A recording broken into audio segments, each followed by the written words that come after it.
Hello, this is Aaron to you too, and welcome to my playthrough of one of my favorite games of all time, Uncharted Waters Online. When I say playthrough, I mean, until we get tired of it, more or less. But this is a MMO. I have not. I first started playing this right when it released as a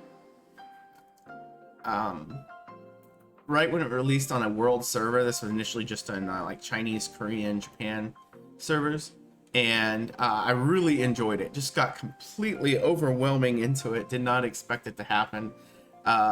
Spent the vast majority of the next 4 months playing the game. I was at a point in college where I just graduated, or didn't graduate from college, excuse me, and wasn't able to find a job. Was really struggling, and this game kind of distracted me for a while. I have no intents or purposes ever getting back to that sort of thing, but it is a game that can suck you in, and you could spend a lot of time. But at the same time, you can also look back and see that you didn't really accomplish much. You think of games that are super grindy, this is one of them.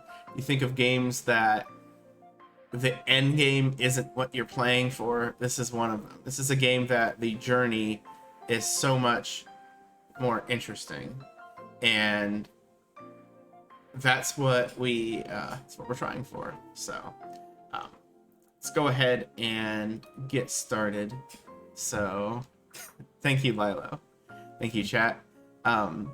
We're gonna go ahead and make a character. Now, I've been playing this a little bit recently, just enough to kind of remind myself what to do. So this isn't the first time I've played it in the last 10 plus years. Oh, there we go. So you get a bunch of stuff here at the beginning that is completely irrelevant to me. But here we go. My old account actually got erased. They had a problem where they had to go across servers and make a new one. So we're going to go ahead and create a new character. And I took a poll. Well, it was more like I asked a bunch of people to pick a country and to veto a country to see what people might be interested in. I vetoed Portugal myself, just because having done speedruns of Uncharted Waters Online, or excuse me, the original Uncharted Waters, and having played through Uncharted Waters 2 recently, I've been playing a lot of Portugal. Plus, on the world server, they are the weakest country, and I don't know how much that matters, but I didn't want to do it. Anyway, we had a tie. As a result, I broke the tie. I was, it's ultimately my decision anyway, but we are playing as France. So they are an interesting country in the game. They have a lot of support from the player base. They're not the strongest starting country, but they're the one country that has ports. Their main territory ports down here and over here. So they're actually in two different places, which is unique. Everybody else, their territory ports are basically in the same spot. So now we have to let's pick. Do we want this guy? Do we want this guy?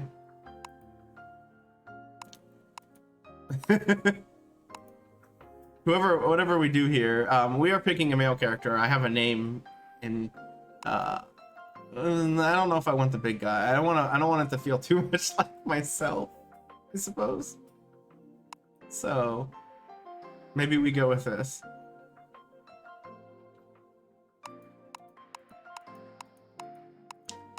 Let's see. Maybe we go a little bit swarthy. And hair color. Oh, hairstyle we haven't even done yet. You can zoom in to get a better look.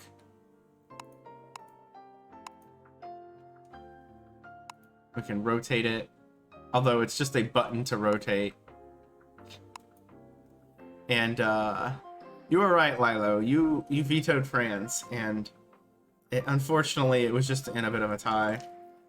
Yeah, the tie was between Venice, Spain, and France, and I decided that I should do something different. Most of my experience playing this game is playing it as Spain. And I have a very strong dislike of the, there we go. That's a little too close. I have a very strong dislike of how long it takes to get to Venice, which was kind of my reason for it. But also, oh, we could do, no, we have to have some hair. Bald could work, but,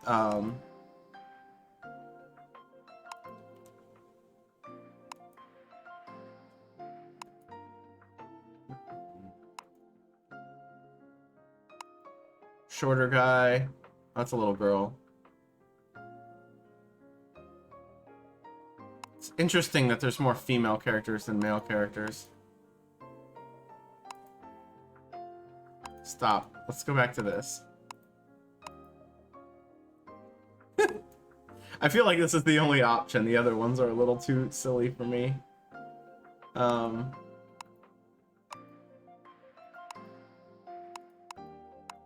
So yeah, there's some options, but it's not a tremendous amount.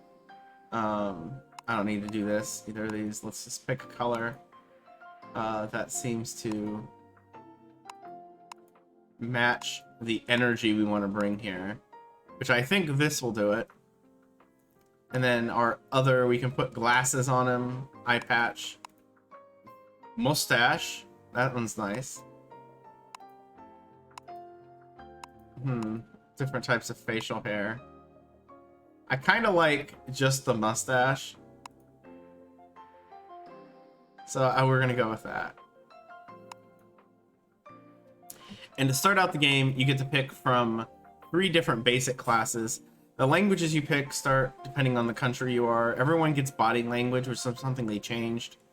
This is something that lets you talk to people that you don't know the language of, which later in the game is, and by later in the game I mean like in the midpoint of the game, is really all you use. So we'll end up in all of these back and forth for a while. Of the different skills, the most important thing to start with early game is sail handling, I think. So it makes sailing a lot simpler. So none of this matters. We're gonna get rid of, in fact, let's see, can I not pick clothes? I can. Neat. I'm going to, though. I never noticed that if you could do that or not. Here we go. And our name, should it be available, is Pamplemousse, which is, oh, he's excited. Which is the French word for grapefruit. So it starts us right here in the Adventure Guild. I won't go through the all of the stuff too closely, but we can look at our character here. He looks excited. Yeah, we're excited. Sorry, I'll be mostly zoomed out through this because I think it causes a little bit less whiplash, but the game used to have a heavy tutorial in places that were called schools. They changed it up to where all the tutorials kind of happen as you're walking around. So this guy gives us 50,000 ducats. That's the type of money we have, and we get a few little pieces of equipment here that we probably don't really need. There we go. And if it's our first time sailing, we need a permit. The game separates out different areas by permits. Again, this is something that you'll see. We'll get a whole bunch of them later, kind of on top of itself.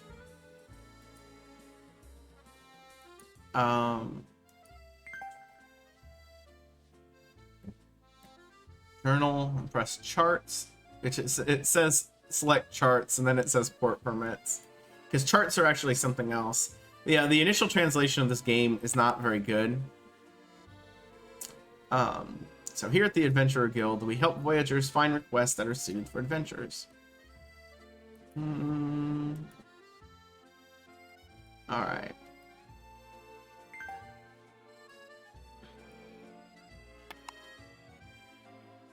So, do they have any skills that'll be useful for me? This one right off the bat, Observe, is pretty important. So we're going to grab that. We will eventually ditch it because there's an item that does the same thing. And skill slots are at an absolute premium. So the other skills that you get here we can't grab yet because they have restrictions. But the ones that are on our class, we're allowed to get at any point.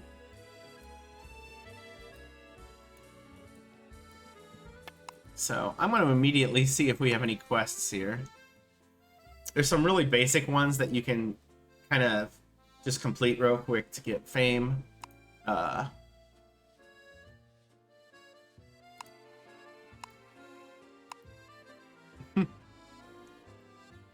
So walk around town, and this one is greet the influential people of town. We're gonna go ahead and do this one first. We're gonna do both of them, even though the money and everything is very limited. This is not going to be ultra productive. Oh, what's beginner's guide?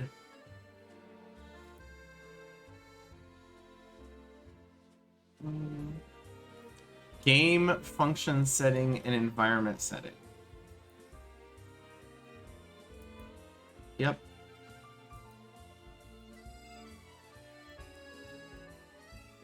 Yeah, he wants me to talk to everybody. We're probably not gonna do that because I know most of this stuff, but it's funny. The thing they're showing on here is the mini map, which you can't see the mini map because it's behind my camera. But to go anywhere, you have to click on it to open it up. Like this. So you can see it up here, and then I can click on different places.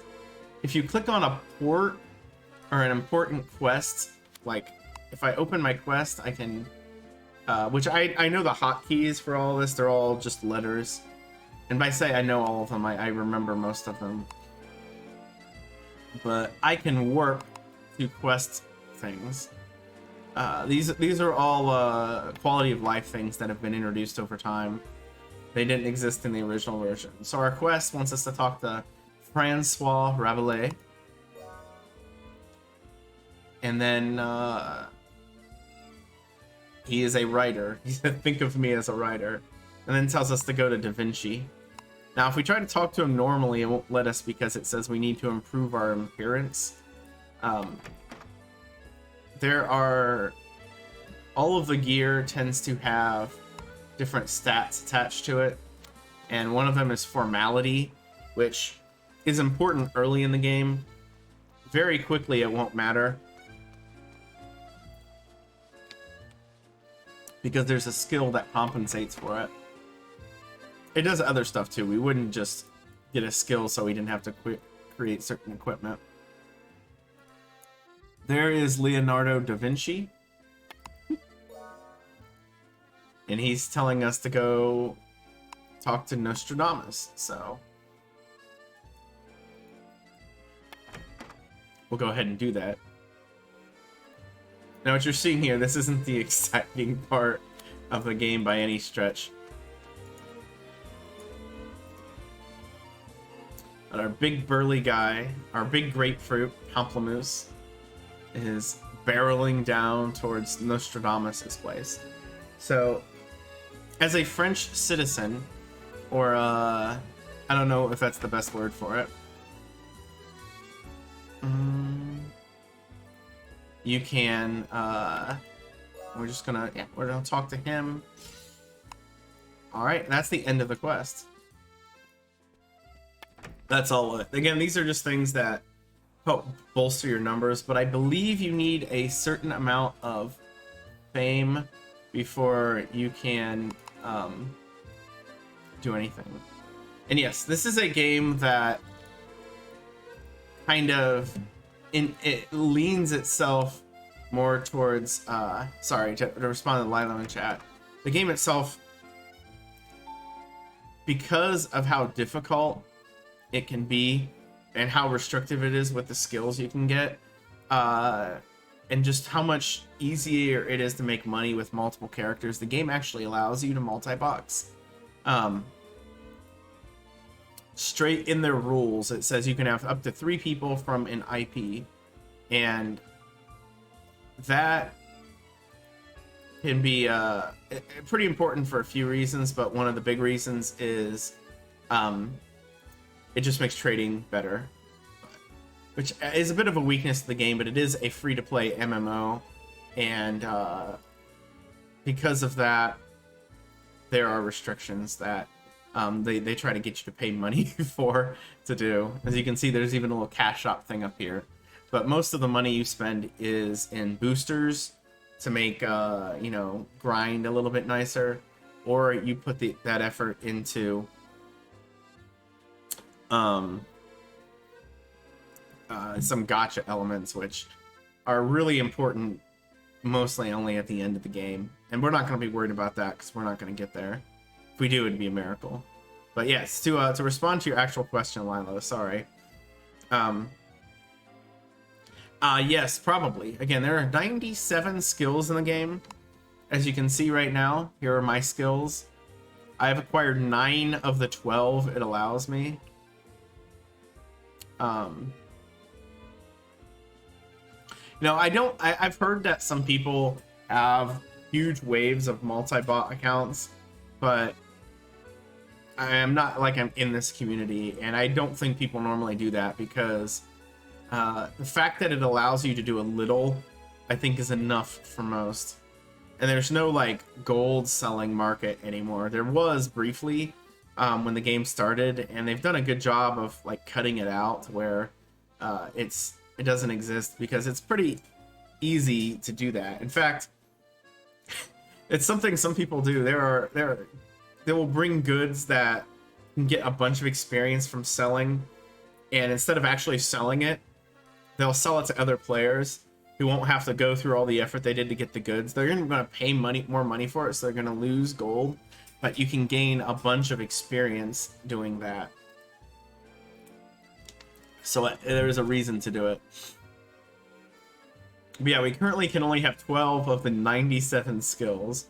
The game would be very difficult to play if that's all you could do. However, looking at our character here, whichever class you pick, it starts you out with 1 level, which doesn't mean much because it only takes 10 experience, and you will see as we go along that's not difficult to do. But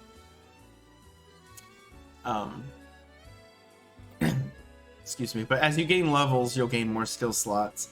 I think it's every 2 levels until you hit level 20, and then it's like every 3 levels till 35, and then it's like every 5 levels until 70, and then it's just every 10 levels, and these numbers mean combined. So now we can just turn in our quest, and we can see down here we gained 10 adventure experience. That's not much, but and it's actually I think it was 5 because there's an event going on right now that doubles our experience, and they do that sort of stuff every once in a while too. So I accepted another quest. This quest is also very interesting. It takes us to the barkeep, so we're gonna well, you know, we'll just walk there, and you can kind of see as we go through town all the different stuff. It's a shopkeeper, market keeper. All these people have some stuff that can be useful. And here are player merchant shops as we're kind of walking by them. The town of Marseille isn't one of the central hubs, so there's not nearly as many people here as there would be in other places. And you can see this is an example of somebody who has multiple characters running at the same time, with Darth Man, Darth Girl, and Man Darth. Shoutouts to Man Darth. So we talked to the barkeep, and that's it. He's just telling us these are all things that kind of give you an idea of how things work in the game. The barkeep. Yes, I'm a voyager. Oh, and we've actually initiated something else that we probably won't be able to follow up for a long time. Do I know Mina? I'm going to say I do because I think it has less text. But the current event, the current content wave involves this Mina person. Take this. And it's a book. It's a book. Mina was calling it the Book of Wisdom. And it changed our music.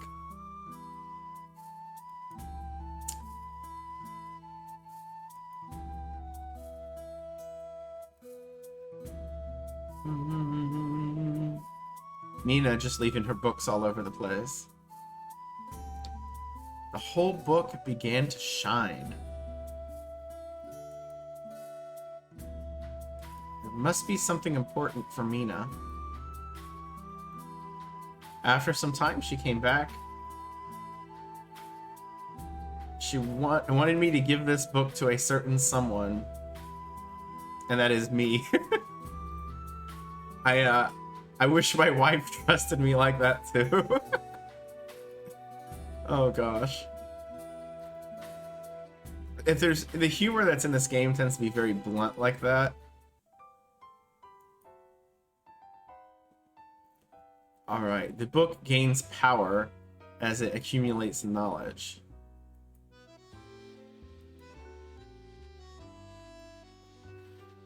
Okay, so what should I do first with the book? Basically just play the game like I normally would. Alright.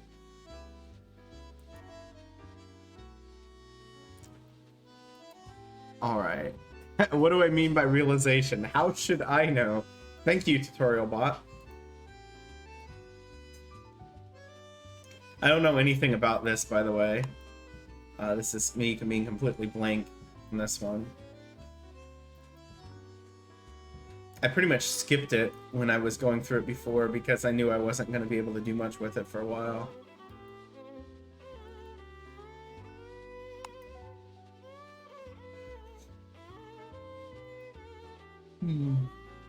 Okay, it records treasure hunt stuff.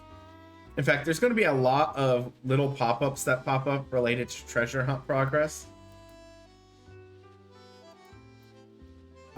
I will not be nearly the level to do anything with that for a long time. But there's some cheeky stuff you can do with it that can get you adventure stats and something called cultural contribution, which I'm not going to care a whole lot about for a while.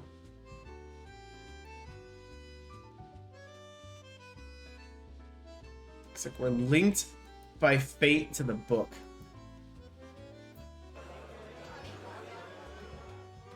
And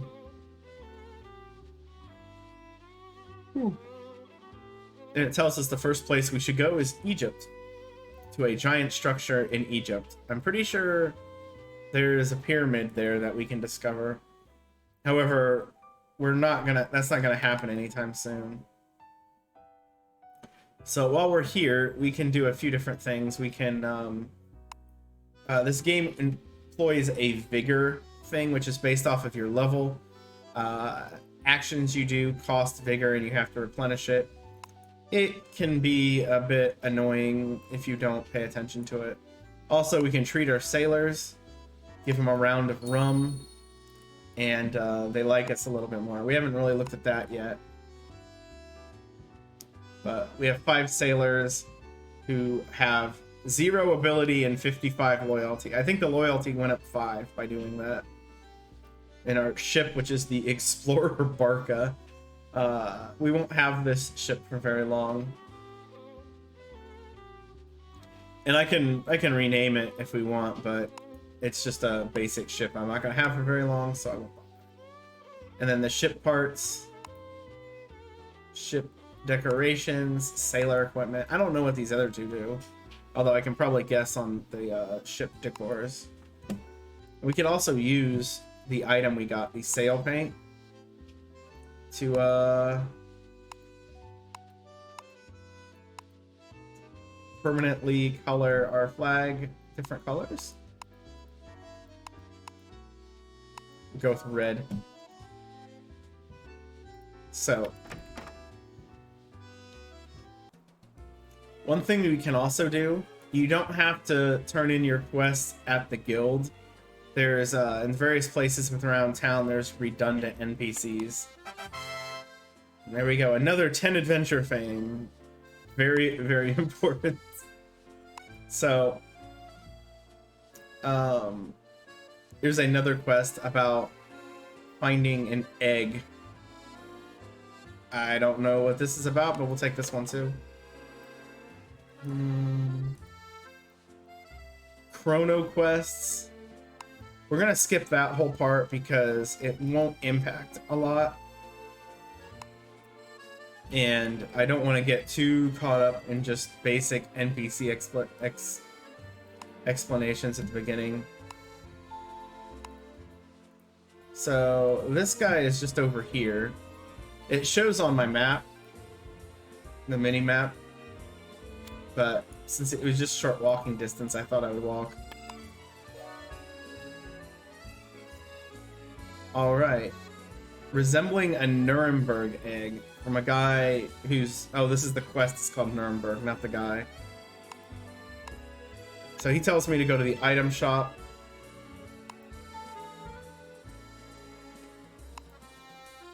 So we'll teleport over to the item shop.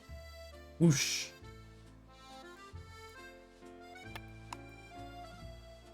I'm not going to go through all the tutorials.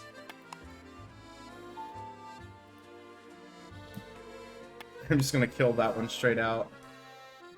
Some of the stuff is redundant because they've remade the game sort of to add a bunch of things. The other players are these guys down here with the names above their head that are like mine. So while we're here, let's see. Sometimes you can produce things with certain skills.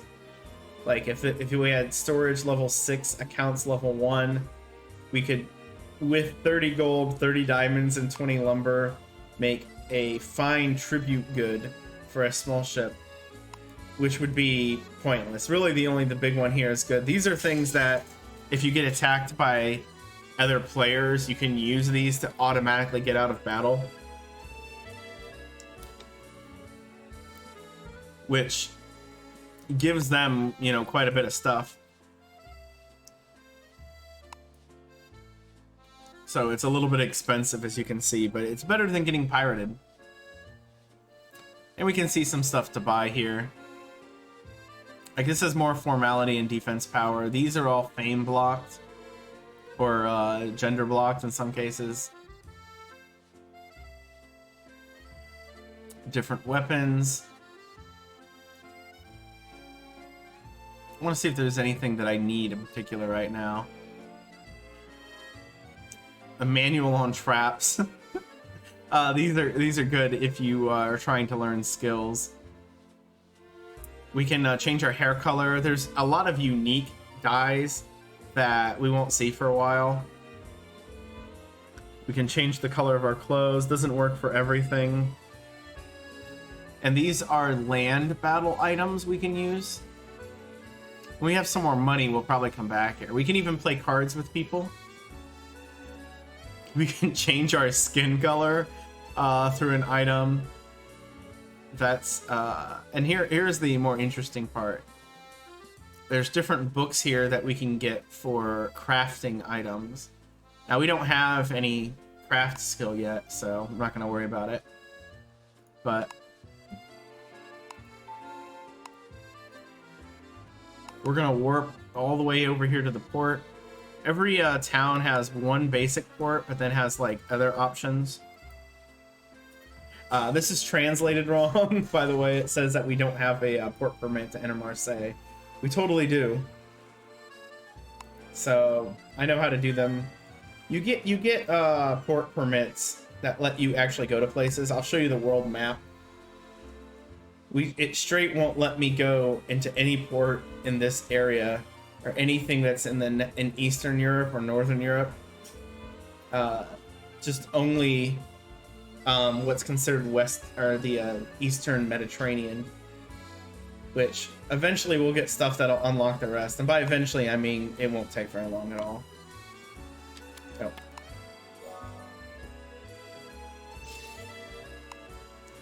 There we go, and the quest is done. We're gonna go ahead and warp back to the adventure quest giver, who is over here. You can sort of interact with these things. A bulletin board. This just shows people who are looking for people to join their fleet. I don't think anyone ever uses that. The fact that there's somebody there is weird. These NPCs can give you some information about the game. But we don't need them. Skip that.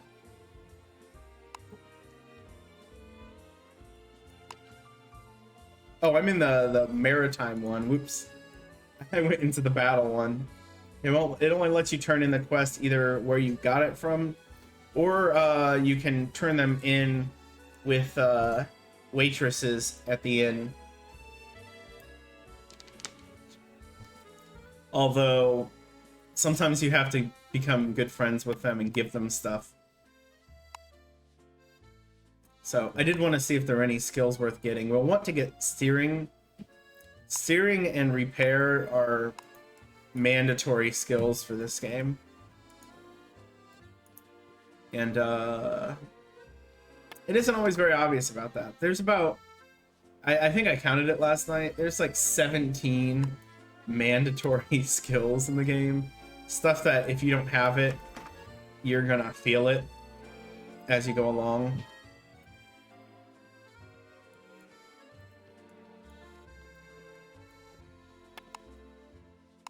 So let's see, does he have any skills for us? All of these are basically required too. Sociability is a skill that makes bargaining and haggling for stuff easier, which is very important later. Storage is a backup skill in case you get wrecked. It reduces the amount of damage you take, which will happen at some point.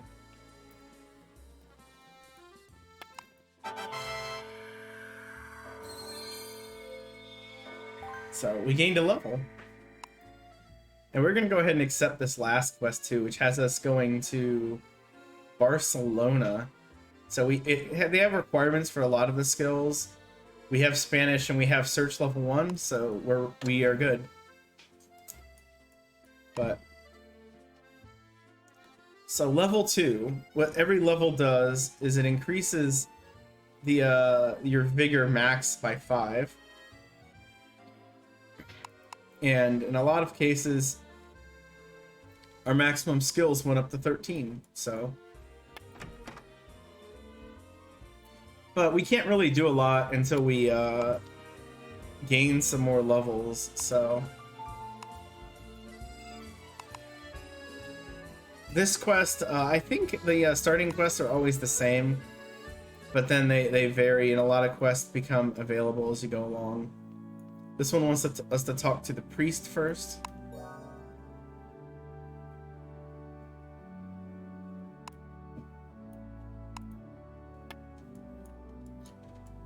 He doesn't want to talk to us.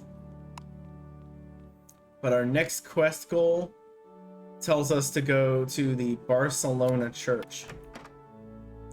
So Barcelona is over here. It's a Spanish territory. Hello, Eat. I hope you're doing well. Just starting out with our French Sailor Pamplemousse. Should be good. Let's see. We're going to warp again. I like the warp to the ports. Oh, nice. Congratulations.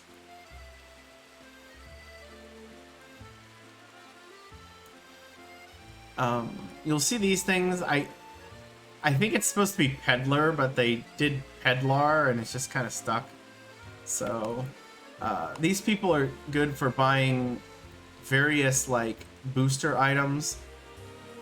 Most of the stuff that you get from these, they are skills that launch that you can also learn. There's no skill for curing scurvy, but there's other ways of doing it. All these things are important, but we're pretty short on money, so... and all of them go away the moment you go into... Everyone's got to teach me stuff. You were born to be a peddler. So here are the goods. This is the goods that Marseille, the capital of France, sells. The capital of France, sells. They actually have more, but it requires investment to unlock. And I can't quite invest yet in the city because I don't have enough formality to meet the leader. I believe the leader of France is the Duke of Guise. So, when buying things, we have to kind of consider the market rate. Anything above 120% is going to have trouble selling. So, Duke of Guise, yep. I think I'm going to go with salt. So they won't let me buy all the salt. So there we go, 29 salt. Oh, and there's some other thing, memorial album here we could go over real quick. There's a lot of collectibles that once you've collected the entire thing, you can visit somebody related to it and it gives you something. Like it's just completely a mostly non-important thing, but there's certain items that they give you are absolutely crucial. And we also have challenge missions. Like we completed a quest from the guild, so we can obtain a reward, which is a quest mediation permit. These are all one-time things too. Quest mediation permits are QMPs you use when you don't like the list of quests they give you. You can use those to make it shuffle and repick. But you can wind up doing that for a long time. Also, before I forget, we're gonna gain some more experience before we leave this place. Some cities are connected to other cities through chariots, so we're just gonna go from Marseille to Paris, and we discovered Paris, which gained us a level.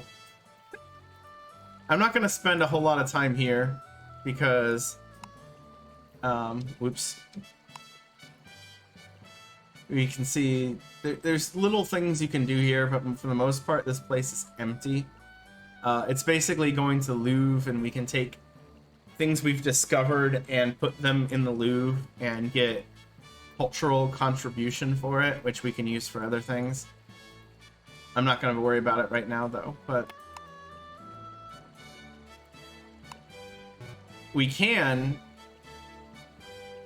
teleport to Calais on the other side of France with it, but it costs a lot of money and requires this, which also is just something you have to spend money on. It's real easy to get tow permits. So we're not going to do that because we don't have the port permit for Calais anyway, but now we've discovered Marseille.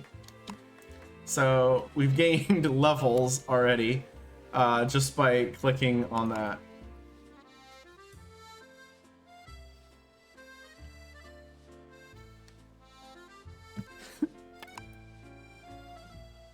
Hey, Eldenina. Nice to see you. New room. Yes, the that's interesting. Like, are they like canceling their meetings, or what is that? I can talk about all this stuff when it becomes important. If somebody wants to play this game, they can look it up themselves. Yes, lifesavers are important. If you wreck, you can use one and it'll let you sail again. If you completely wreck, like lose all of your sailors or completely blow up the ship.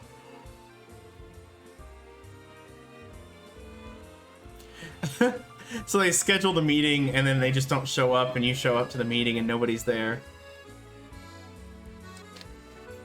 It's hilarious. Yes, nice to see you too as well, Aldenina.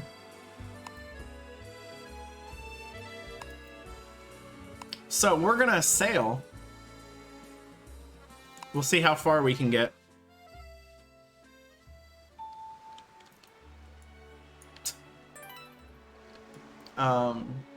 Here is our small ship. Some big ships. A lot of bigger ports. Like this, these are NPC fleets. A lot of bigger ports, you'll see stuff like this. Those are PC players with their aides that can sail ships.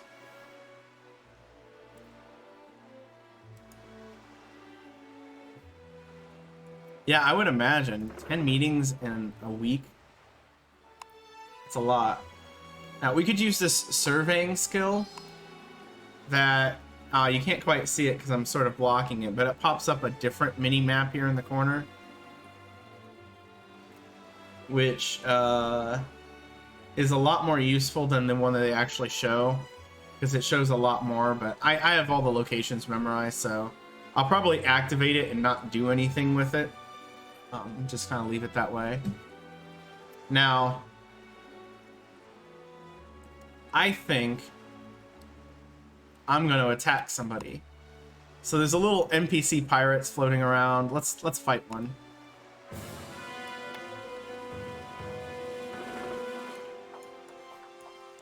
And we can get an idea for how the fighting works.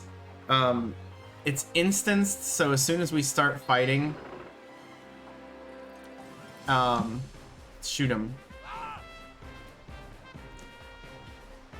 Alright, we did 6 damage. You can see down here, he's only got 8 total, so... There we go. And we gained a level, because we gained 20 battle experience and 6 fame for killing that poor dude.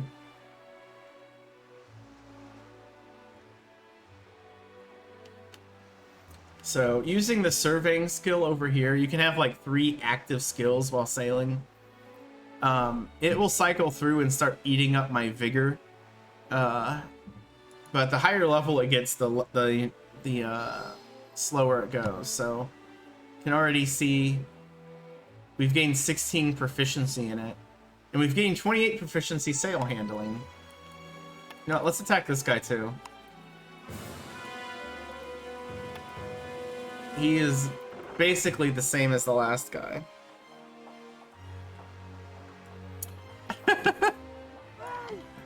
They don't know how to cancel the meeting. That can be your contribution, Eat. You can show them how to do it. And, you know, flex. Hey, we found 2 rum. The amount of money we're getting is completely inconsequential because these are very basic fights. At a certain point, you start getting halved experience and fame. Like, you know, just at some point they're like, okay, this isn't cool. Like, you're not actually accomplishing anything fancy. So we've initiated another storyline event from one of the expansions. And by expansions, this is free to play. Everything that they've done is free to play. Or you don't have to pay for. So you tend to, when you start a new character, initiate all of the things at the same time.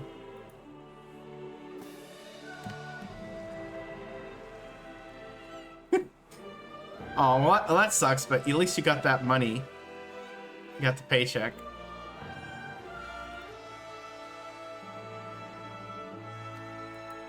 All right.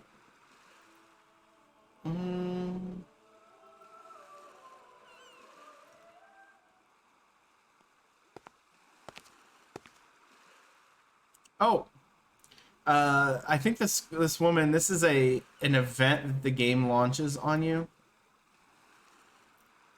That you get to answer some questions, and it takes every single player in the game's answers to into effect to when it determines how it's going to change the chrono clock of the game.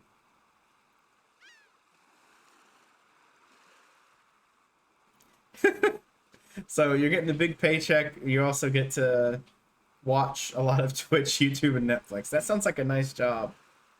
Maybe I should apprentice, and well, I shouldn't assume that I can just do what you do. But there we go. Alias. Hi, Alias. So she's talking a lot. It will take little time and cost nothing. Well, I guess we have to do it. These are fun to do anyway. Whenever you get asked a bunch of silly questions, there's this strange, irresistible power, and I decided to try it. I'm glad the game gave me an option. So she's consulting the stars, and now we're gonna get asked like 5 kind of weird questions. What triggers your curiosity the most? People or things around me, neighboring countries or different cultures, or something not yet seen?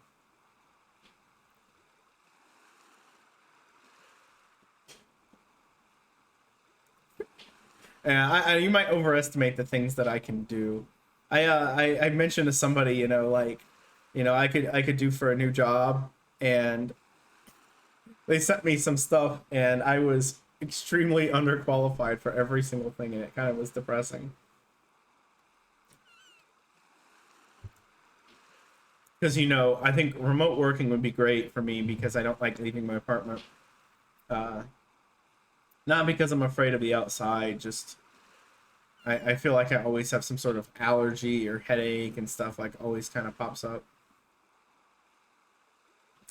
True. Everybody wants more experience than you can possibly manage at the tier that they're asking.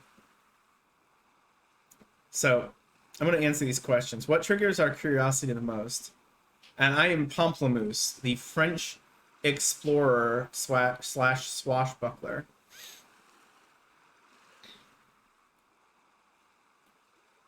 Oh yeah, they want to discourage people who are completely not qualified, I'm sure. But I'm also completely not qualified for the things they were asking. Let's see. Something not yet seen, since we're going to be an adventure type. What would you desire the most of your mother?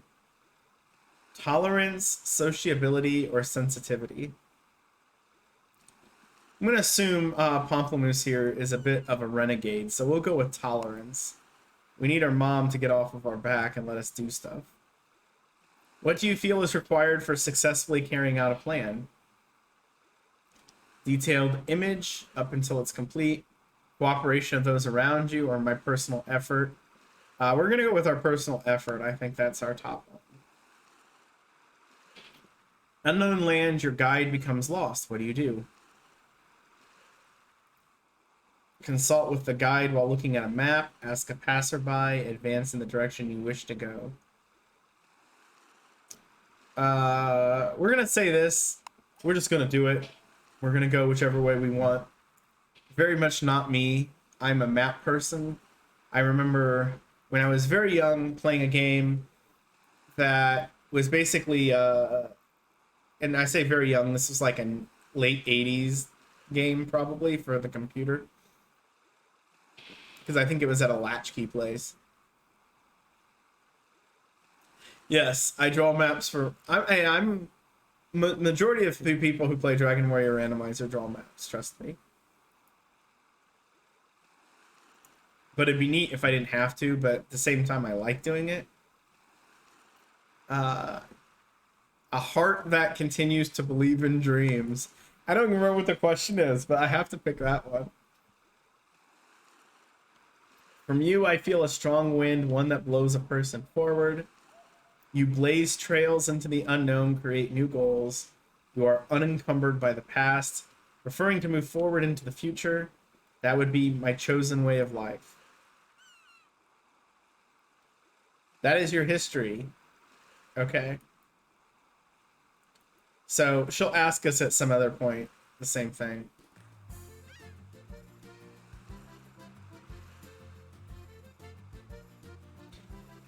Yeah, I would probably be better off if I simplified the maps a little bit, but I enjoy doing it, so it's hard to limit myself. And we have discovered Montpellier, which I would probably call Montpelier because of there's a Montpelier in Ohio. It won't let me talk to the city official, so I can't invest money. I'm sad. So we had 0 experience coming in. What's this trading gonna do for us? Hey. And we're gonna make 3,600 ducats. And we gained 36 trade experience, so we gained a level. The way the experience is tiered, I mean, it gets higher as you go, but every 10 levels, it basically jumps by a like adding an extra 0 at the end.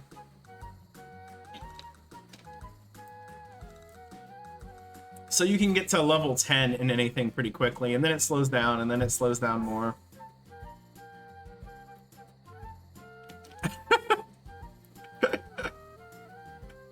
That's a buff Mogwai emote? That's awesome, Eat.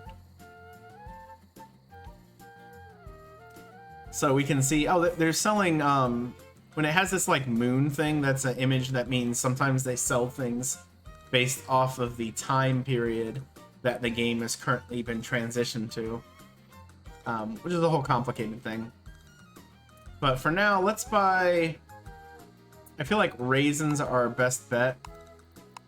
So we'll buy 34. You can have it so that you always buy all of them, or you can just do this and hold down the control button. Buy mushrooms. Mushrooms aren't really a big trade good, so I'm not going to worry about them. I want to buy the most expensive item that has a decent rate, at least until I get a better ship. This ship is small. And we see other things, like here's a bank. We can receive item. We can, this is gonna be good. We're gonna take this beer. I don't care about the fireworks ticket because I don't even know how to use it. But we just got assorted beers. Thanks, game. A 30-day survey. You're gonna get daily emails reminding you to fill out the survey. That's how it works.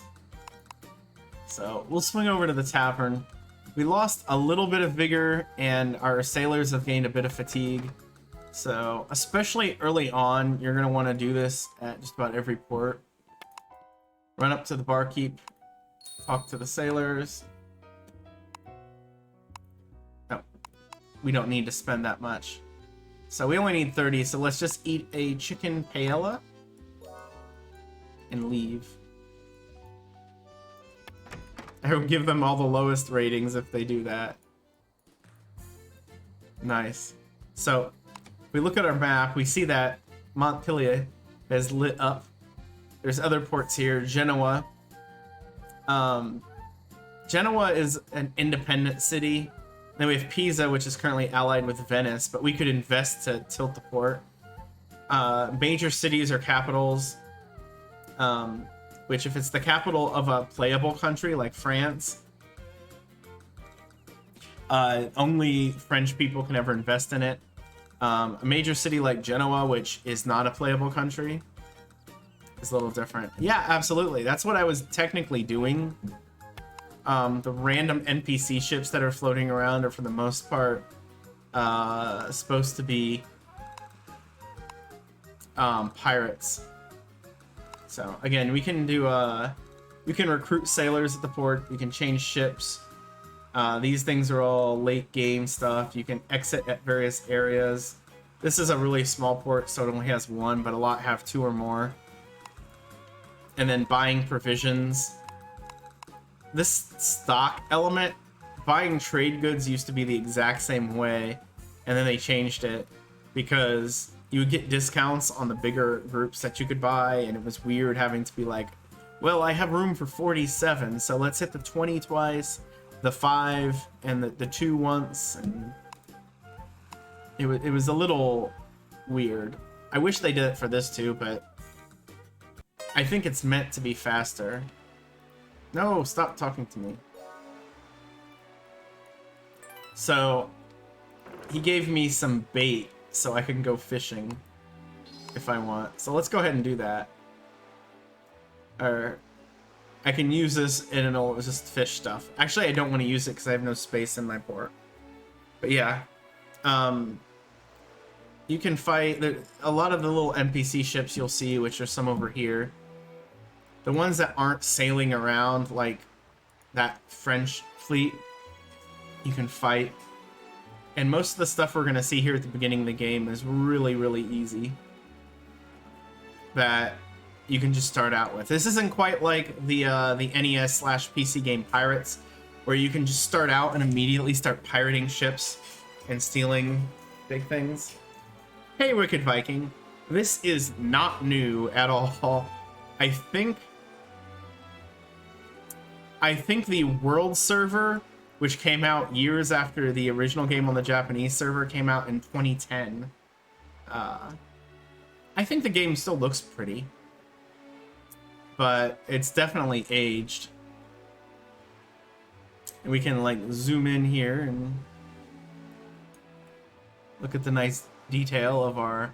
You can see the 2 cannon slots we have. Like they do a fairly decent job of that stuff. Yeah. Well, it's a free-to-play Korean MMO or Japanese MMO.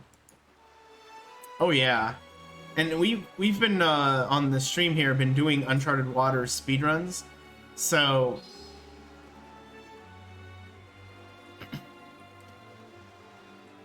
it's been this is kind of a transition directly from that. So I could fight some of these guys, but I kind of want to stay away from them. They're a little scary.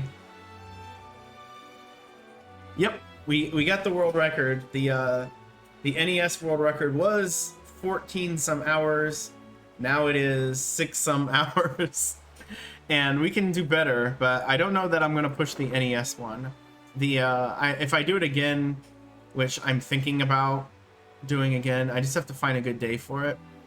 Because I want to stream this a lot, and if I'm doing, 3 to 4 hours of this a day, I can't really also do another 6-ish hour speedrun, so...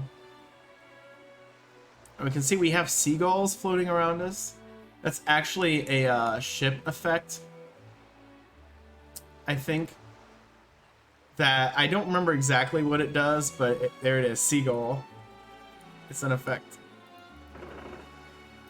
So, the sailing around appears extraordinarily slow. It kind of is, but it's still manageable. Well, hello, Caspon. Yeah, 16 years in Korea. It is an old one, but I don't think it's done anything that makes it difficult to play. Like or any worse to play now than if you'd played it back then. So... It's nice to see you. I imagine you have some experience with this then, Caspon?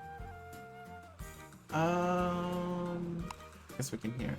There it gave us 2 different options of where we could start. And Barcelona, and we gained a level finding Barcelona. So we gained experience just from sailing, and then we gain experience twice. One of them is because we gained the discovery card, and another one is because we actually discovered the place.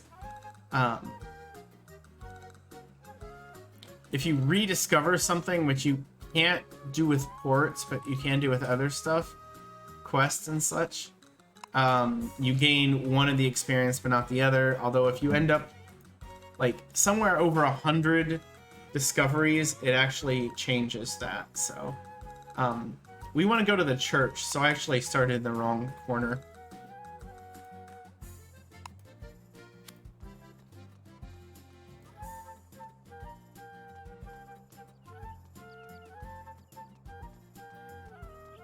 So, and this is part of our quest, which is to something about the stained glass of the Virgin Mary in Barcelona. So, and it very specifically tells me,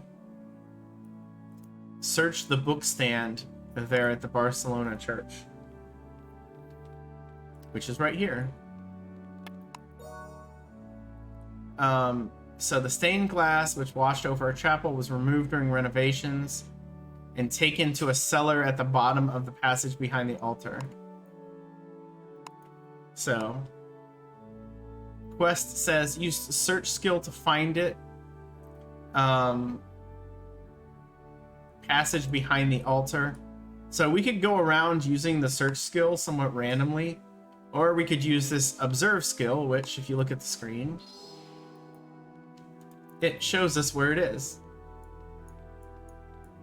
This only works in a scenario where we have a quest tied to it. So search.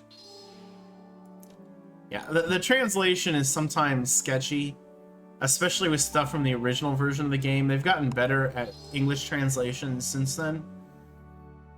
And there we go. We have discovered the stained glass of the Madonna, which got us 120 adventure experience. 80 for finding it and 40 for the card. Now I have to figure out a way to get out of here.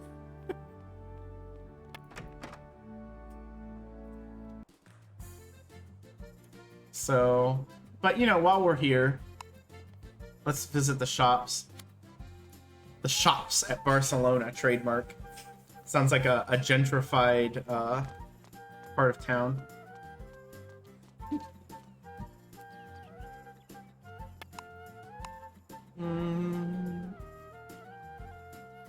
I could upgrade my shoes, get some formality, but I'm not going to worry about the formality stuff yet.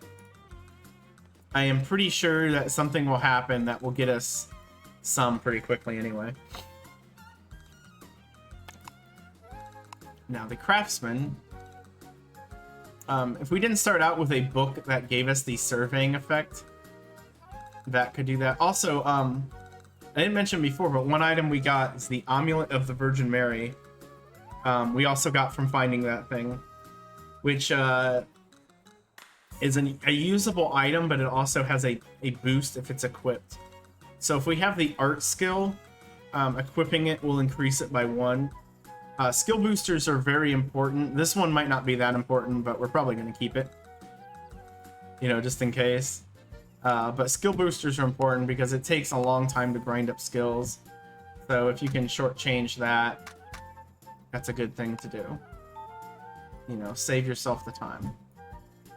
Also, let's see if we can get a new ship. Because the ship we currently have is not very good. So let's talk to the shipmaster here. And hey, we can actually go up a tier. So what we have is an Explorer Barca.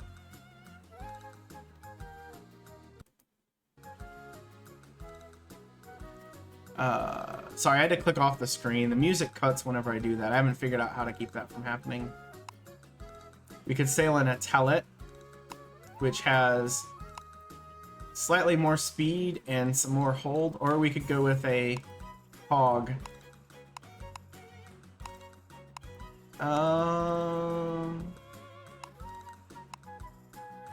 They're basically the same. We'll go with the cheaper one. Now let's change ships to the Telet. And I have to be careful how I say that. I feel like I'm saying towelet. Like, it's like a mini wipe that you used to be able to get at like a McDonald's or something. Also, now that we see our ship, wrong option. Ship parts. We'll go ahead and equip the cannons on this one. But we can equip armoring, sail, figurehead, crest. Yep, the little mini towelettes. I haven't seen one in a while. That doesn't mean they don't exist, but we're gonna buy special equipment. A boardage is like a when you board another ship. Ramming does critical damage to hulls of ships you run into, but it immediately starts a fight. We don't really want to worry about melee stuff at the moment.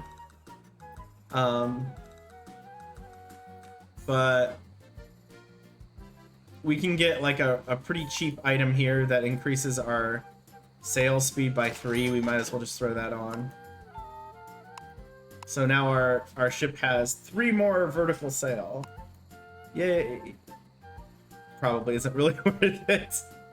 But oh wait, what was my ship parts for the weapon? Yeah, it's still 2 out of 2. So our cannon doesn't really matter. We could buy armoring, but the problem with armoring is it reduces our speed. And with anything we're gonna fight right now, we really don't need it. So and as you might imagine, all of the best stuff in the game is basically either captured from quests, stolen from NPCs through fighting, or gained by making them yourself. So, sell our raisins. Oops. We made 3,400 gold on the raisins, and we gained another level.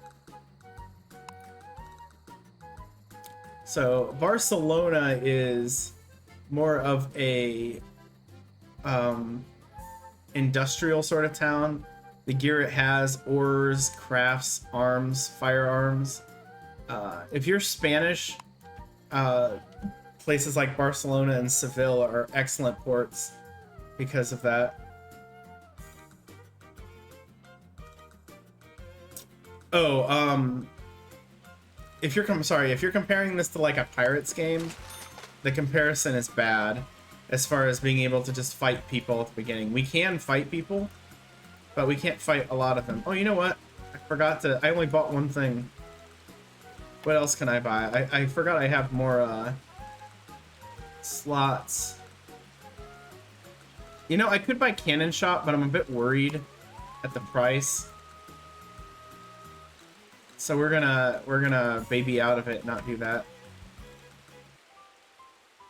I have the graphics set to the highest possible setting, because again, as Caspong earlier pointed out, the game is a little bit old. So my 3-year-old computer, well, 4-year-old computer now, I think, can easily play this 16-year-old game. But right off the bat, there are people we can attack and fight, but unlike the Pirates games, I can't... We'll buy a couple more food and water, and 1 more cannon shot. Heck, we'll buy 2.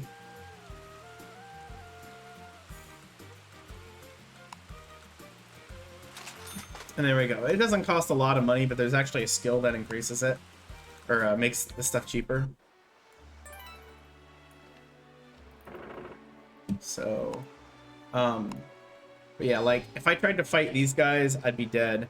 You can board people and do what this game calls deck battles, what would be like commander fights in the Pirates games, except in the Pirates games, it's like the default. In this one, it's special, and I would lose them, whereas I would probably win the melee battles without doing them. It's turn-based, so it's a little funky, but things can happen while you're in it. And unlike the Pirates games, you can't seize people's ships. But unlike Pirates games, there's PvP, where you can, you know, blow people up if you want, so... I'm gonna try to sail all the way back to Marseille. If you, from what you can see of the map in the corner here, like it'll actually show. So that's not too far to go. But maybe I'll fight one of these guys along the way. What kind of ship? Okay, he's got a regular barca. I can fight that. And that range, there's like a range in which you can attack somebody. All right, this ship's got 18 defense, so it's a little bit better as far as that's concerned than the other ships we were fighting. And we did a whopping 3. I have this also partially blocked by my camera, but there's a bar down here that on my ship shows if my cannons are ready. Hey, we gained a skill while we're fighting.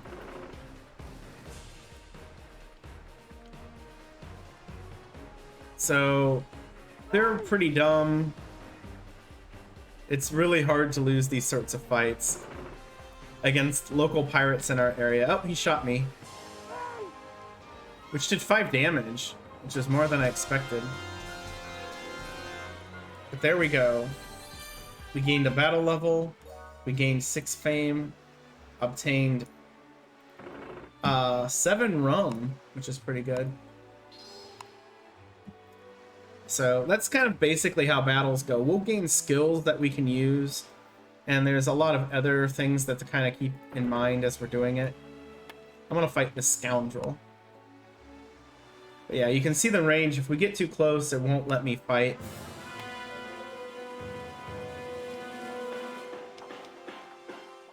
And my ship auto repairs over time at certain intervals using the wood that I have. If you get the repair skill, you can initiate that yourself, and very often in competitive battle situations, spam it to keep yourself from getting sunk, because that's something that can happen. And there we go. That guy gave us 20 battle experience and 4 fame, and 12 more rum. So, looking at our character, yeah, we're our combined level 8.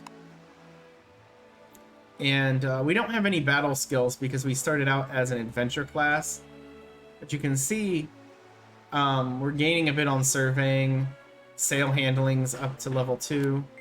Oh, the crew is homesick, but oops, we went into a different screen. I don't need information about sea battles, I've already fought a few. But we can use this bell here. That makes the homesickness go away. A little campy message there. When your crew is very raw, as my crew is, with their 10 ability, the loyalty's going up. These cap at certain numbers. Like I think ability can only go up above 80 through like fighting or something. I don't remember for sure. And we have speed boosters set that right now there's a plus 10% speed boost, I think, set across the entire game. Because, you know, there's items we can get where, heck, if we, I guess we can't do that on land.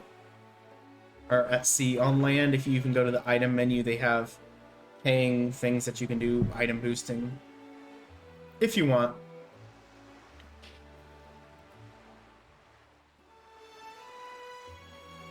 But we're just going to casually sail back to Marseille. But what experience do I have? 66.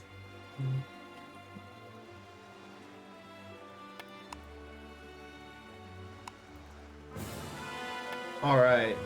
So this one's a little bit trickier. It's got 30 defense. So we could also try to melee them. We have more sailors than them. But melee is a little bit less reliable. And hey, they can repair too. You don't see NPC fleets do it a lot, but it is possible. And I don't know. Yeah, it's pretty visible in the water, this range. This is our cannon range. You do the most damage the closer to the center they are. And hey, we got a crit. Crits are easy to manufacture when you know what you're doing. Not that I was trying to do that. But later in the game, the battle strats tend to be shoot less, but at more opportune times. When you have a lot of turn speed, you can flip the ship around and shoot them right when they're sailing at you, which is what the crits do. Crits also reduce the maximum amount of durability a ship can have. So they're kind of bad when they happen to you, because the only way to increase that is with a special item, which is kind of annoying to get. But yeah, so we have barely done anything in this game, and it's been an hour. And it can feel that way, or it can be that way sometimes. There's a lot of other stuff that eats up time that we're not really doing yet, which is good. But we get better ships, we sail faster, we get better skills. The sail handling skill actually eliminates a little mini game you have to do to get to max speed.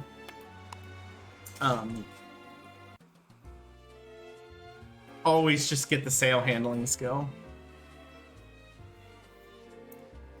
All right, and now we've initiated the country storyline.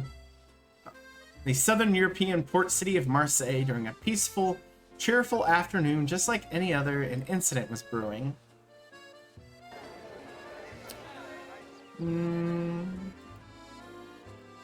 We have 3 people randomly talking. And this guy wants to talk to us. He's looking for a member of the Huguenot extremists, and his name is... Uh-oh. And he's dead. No, I don't think he's actually dead. Can't believe this guy's sleeping here in the middle of the day. Insulting him. Nope, he's dead.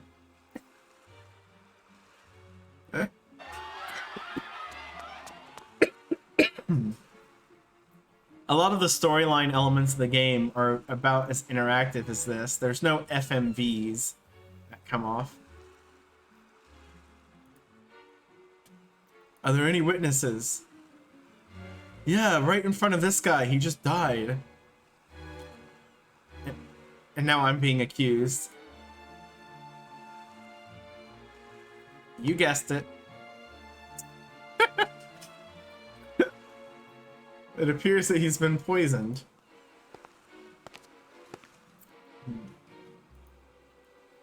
So every country in the game has a main storyline NPC that things revolve around, that you interact with, but basically you're kind of witnessing the story. This person is the person for France. But we end up interacting with all the other countries' NPCs at some point.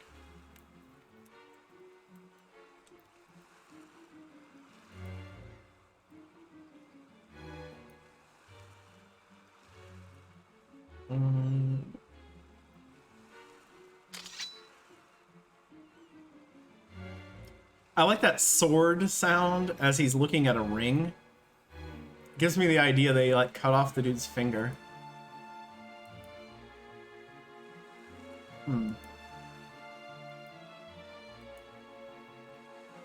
I don't believe it would reflect well on the police to arrest a man by mistake.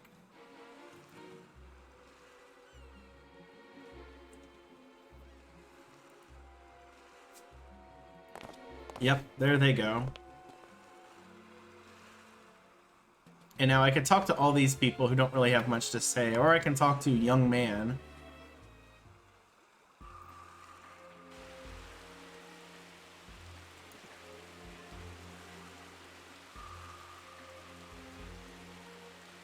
It started raining right when it changed music, and it sounds kind of weird combined. It's really impressive how you managed to completely keep your calm even though you were almost arrested for murder. Say my name. Aw, he likes my name. That's nice. Julien Clarence, a professional treasure hunter. They used to call the court favorite? And here comes someone else. He looks shady. Father Augustine. Augustine. I don't know why I said it weird. There's a poor little lamb that has collapsed here. So he must pray for its soul. And then they leave, I guess. So he says, we are staying at the church in the city square. If you need us, we will be there and we'll be happy to help. Happy to help is what they told us when I worked at Walmart to say initially.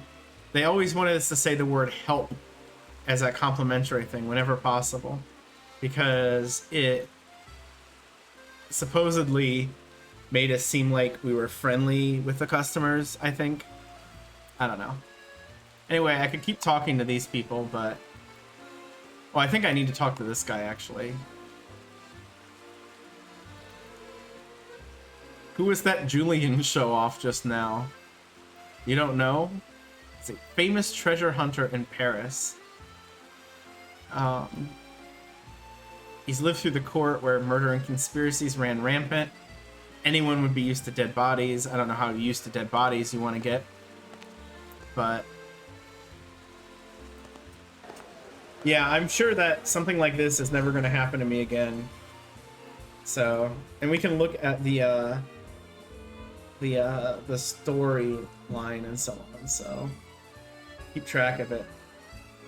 It gives me the idea that the next thing I have to do is go to the church, but I really don't want to do the storyline for the country now, because you can proc events that are unbeatable for where you are just by rushing the storyline, and I don't want to do that, so I'm not gonna. Oh, let me see something.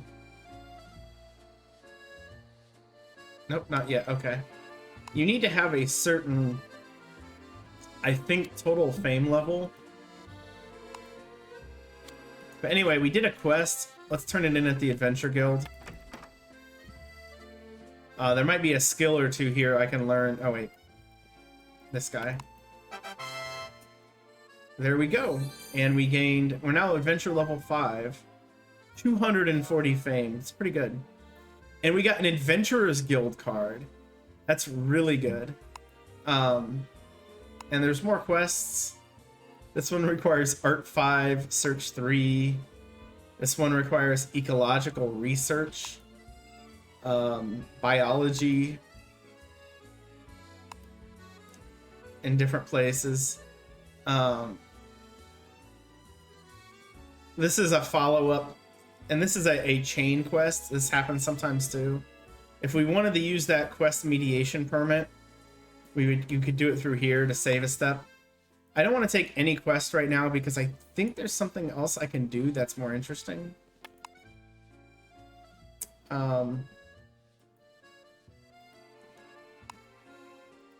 I can explain these things faster than the game. So, change job. This union thing they're talking about at the bottom, we'll deal with that later too. So we can change our job. We are currently like a base level job, but we could get, and these are favored skills. When you have a favorite skill, you can learn it without having to travel to somebody who can teach it.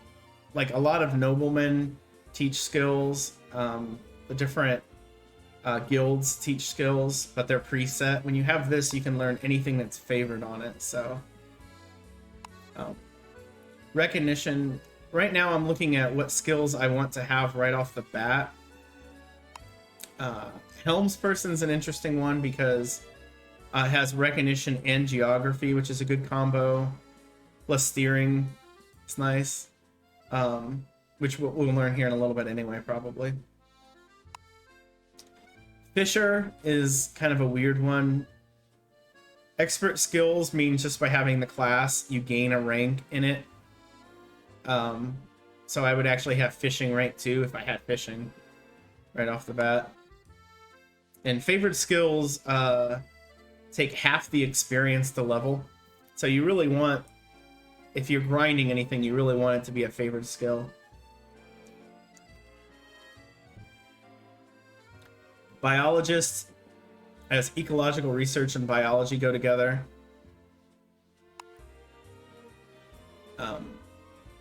We have surveyor, which is similar to helmsperson, but it adds in things like procurement provisions, but it also has a rescue skill, which is very important later on. It's basically required. I'll say that a lot. But we're going to go with excavation because of archaeology. I mean, we could get that here, but then search isn't, and we want search to be leveled up too.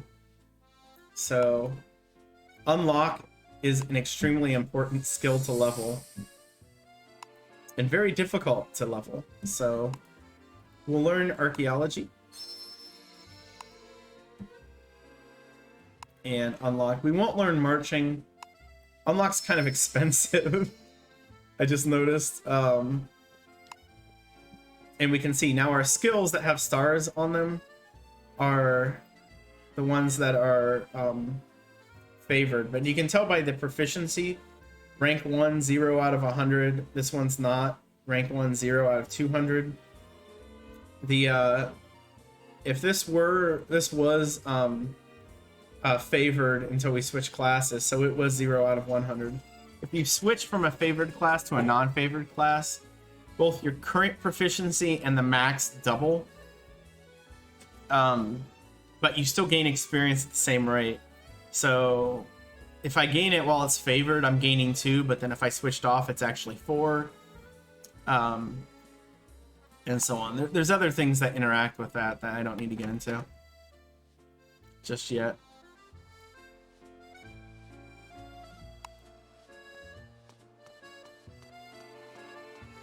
Oh, let's go grab the other skills I was talking about. Even though, again, I don't have very much money. We're kind of the walking poor. Hopefully we can do a little bit more trading to make some money, but there we go. Steering. Steering skill helps you steer. If you don't have it, you don't steer very well. You don't notice it too much at the beginning of the game, but man, in battle and in later, you end up taking these just huge, like, swinging turns, and it's absolutely terrible to see. I'm gonna be short for sociability. That'll be a little sad.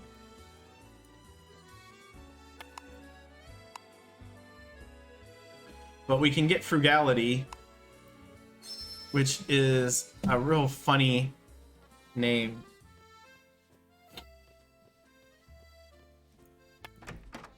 But basically it means that you restrict rations while sailing, which does slowly make fatigue go up, but you can manage fatigue a lot better than you can food and water while you're sailing around.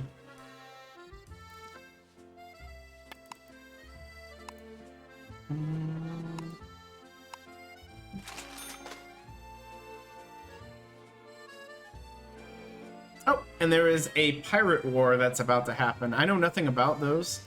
Those originated post me playing the game. I want to check something really quick. Nope. Okay. So I guess I'm just going to do some trading. Hopefully we can gain another trade level pretty quickly, because I'd like to get that sociability skill, but also I should probably not spend all of my money. Let's buy the duck meat.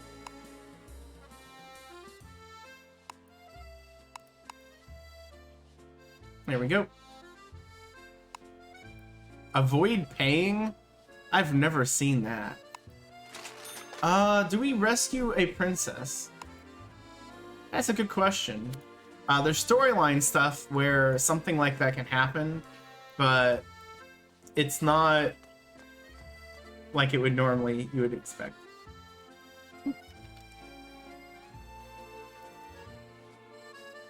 There are NPC fleets in the game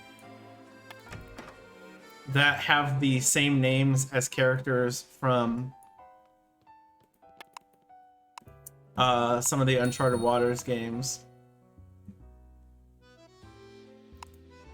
We'll eat a seafood pizza. I don't know if seafood pizza is a thing that people actually eat. Doesn't sound super interesting to me. I didn't say much about it, but the skills that we learned, this archaeology skill is an appraisal skill. And we don't have enough money to do anything with it yet. But the way adventuring works, discovering things, is that most of the time there is an adventure skill that you need an action skill to find the thing with, but you can't discover it without the thing. So it's like, if I don't have this archaeology skill and I come across, let's say some sort of important historical relic, I have no idea what it is, so I don't actually discover it.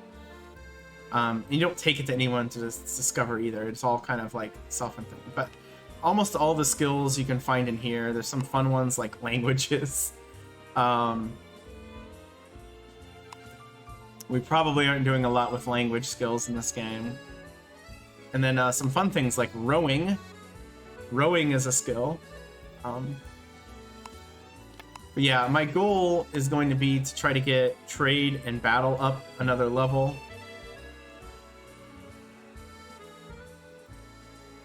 Okay. So that's, I didn't expect that. I'm a little confused. Or maybe this is what I was looking for before. If it is, I'm gonna have to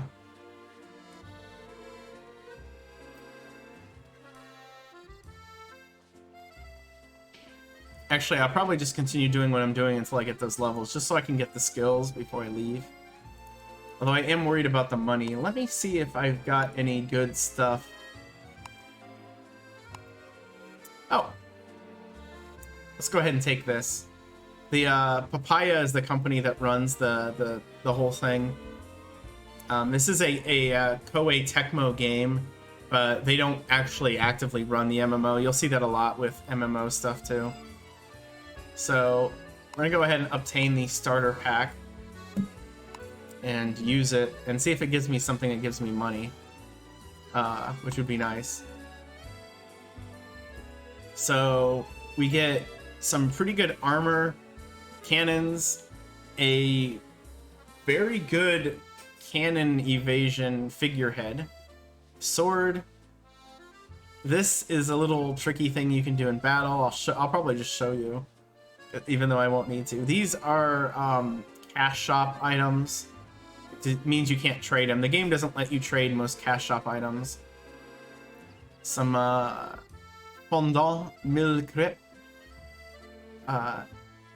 which restores fatigue and vigor, which is really important when you're not in towns to do. This does the same thing as Observe, and then Master Craftsman's Carpentry Tools are pretty valuable, so we just gain all of this stuff. If I wanted to make my ship unsinkable, I could equip this, but it slows me down too much. But we will equip the dragon figurehead. Unfortunately, I can't do anything with the guns yet. The reserve candle, I'm just gonna go ahead and equip that for the heck of it. Alright. Oh, I've granted the port permit for the East Mediterranean. Nice. So now if I wanted to, I could go here. We can see Venice controls most of this because they're the strongest country in the game right now. Okay, he has nothing else to say. We could go talk to the king, but... Or not the king, I guess he's a duke. I don't really see the point yet.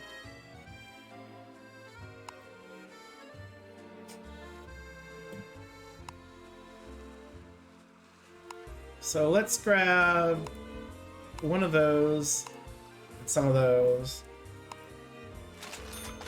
and let's go east this time.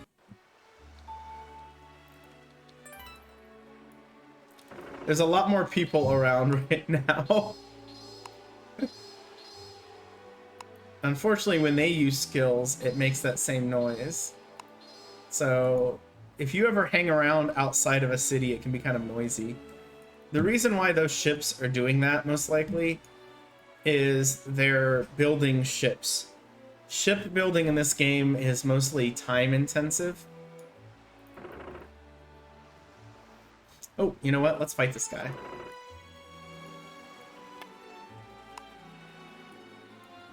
He's in a battle barca, so it's going to be slightly more difficult than the other guys I fought, but nothing I need to worry about.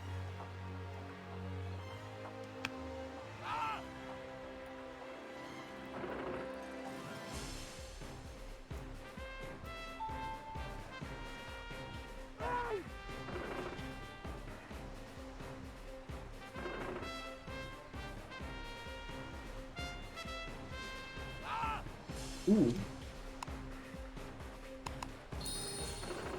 I use the lifesaver because they depending on the type of cannons you have, this especially happens with heavier cannons that use double shot.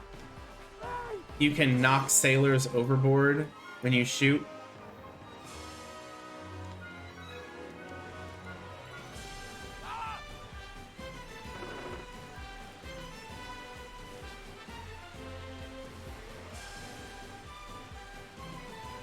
I don't have the repair skills, so I kind of have to just out damage him before he takes me out. I don't really have any other slick strategy as far as that's concerned. Ooh, and that one hit me kind of hard. So we're doing a pretty bad job right now.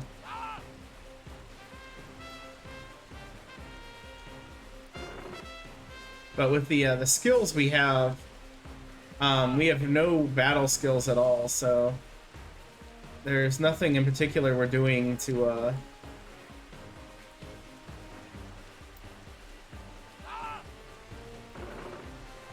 effectuate any additional damage. But like I said, this was a battle barca. I knew it was going to be a little bit more challenging. And one more shot.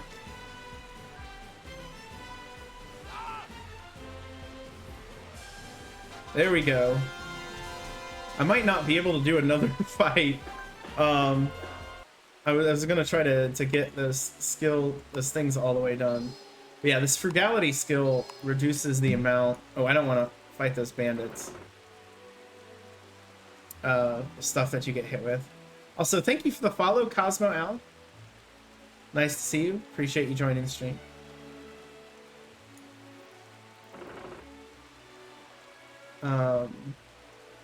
There's some sort of Discord event. I'm not in their Discord. I try not to be in any Discord as much as I can. They're too distracting.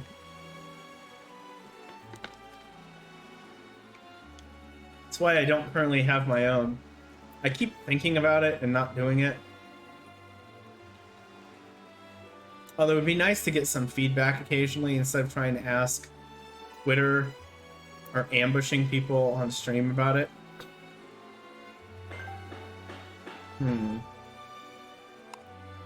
Oh, whoops, that's custom slots. Do I have...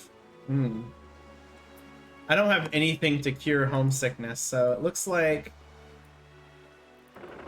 We're just gonna hopefully make it to the next port, and it'll be okay. But yeah, I'm like one fight away from getting to level 3 battle. And then level 3 trade, about the same. And then there's a couple skills we unlock. Could be good. But this port I'm going to is not on the map. The map only shows very important ports or territories by default. You just have to find the others. Granted, I played this game, I know where stuff is, it's not too tricky. There's also world maps you can just find. Hey, surveying skill is now ranked 2. That means it stays longer when you use it, and that's about it. Which means it uses less vigor, which is nice. Again, we don't really need that for anything right now. I don't need that map to know where I'm going. And hey, look, there's another town, and there's another town. This just happened to be the closest one. And we have discovered Calvi.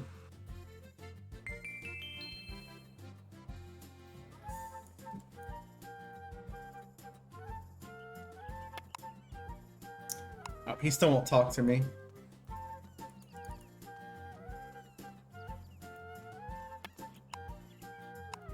So this is on Corsica. I mean, if you know anything about book compiling the technique of making various items from chicken. And we found that one wheat we found. Made a cool 63 ducats off of that. And hey, our money's actually come pretty close back to where we started. Oh, sugar. Yes. Sugar isn't normally in this area. It's a specialty trade good. So we'll take that. And poultry looks good. We'll leave it at that. Because I do need to get some more supplies for the ship.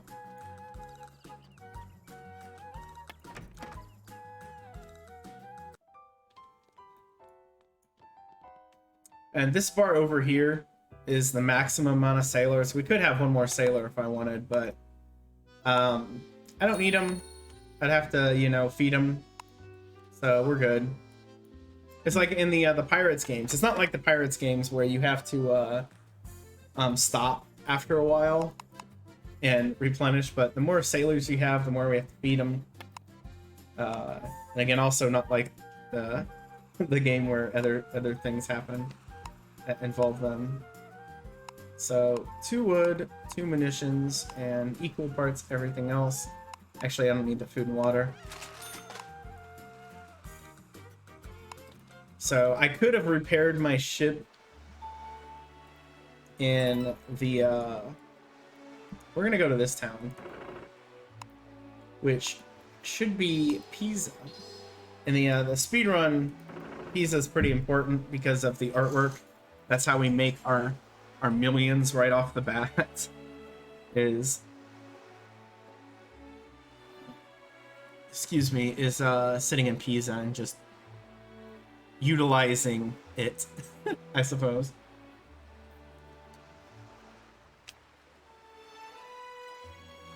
Here we go. You see these fleets? Like, I'm pretty sure this is a trade fleet, but I want nothing to do with it. Heavy galleys, large galleys, they would obliterate me. But this is a good game to play if you I would play this a lot while like watching TV. I have been playing it the last couple of days under a different account. One, my old account that I had, which I played for like 3 days and then stopped playing. I think right when I started streaming, and I never got anywhere. This is, heck, in the 2 days I've been playing the other account, I think I've gotten as far, because I found a couple of tricks I didn't realize.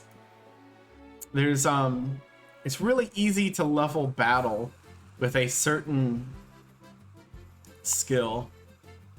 or a certain quest, and I didn't realize it at the time. But and we discovered Pisa. However, these levels aren't super important. They're important for getting more vigor, for getting skill slots, but skills are what carry the game. So, you know what? I'm gonna check the shops over here too.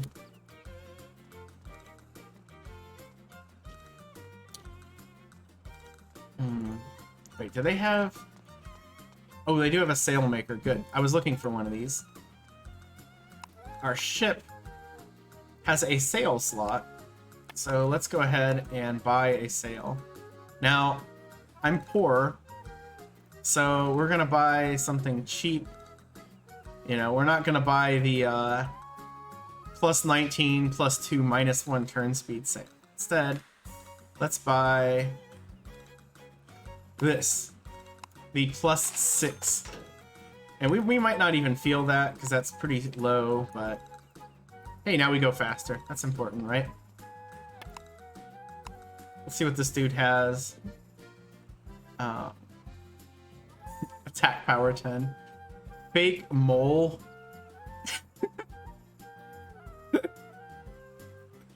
Oh, if I had a little bit more money, I would buy that. Let's put that one in the wig making. You can make wigs out of animal hair. That sounds like something we want to do, right? We can also buy crests for the ship.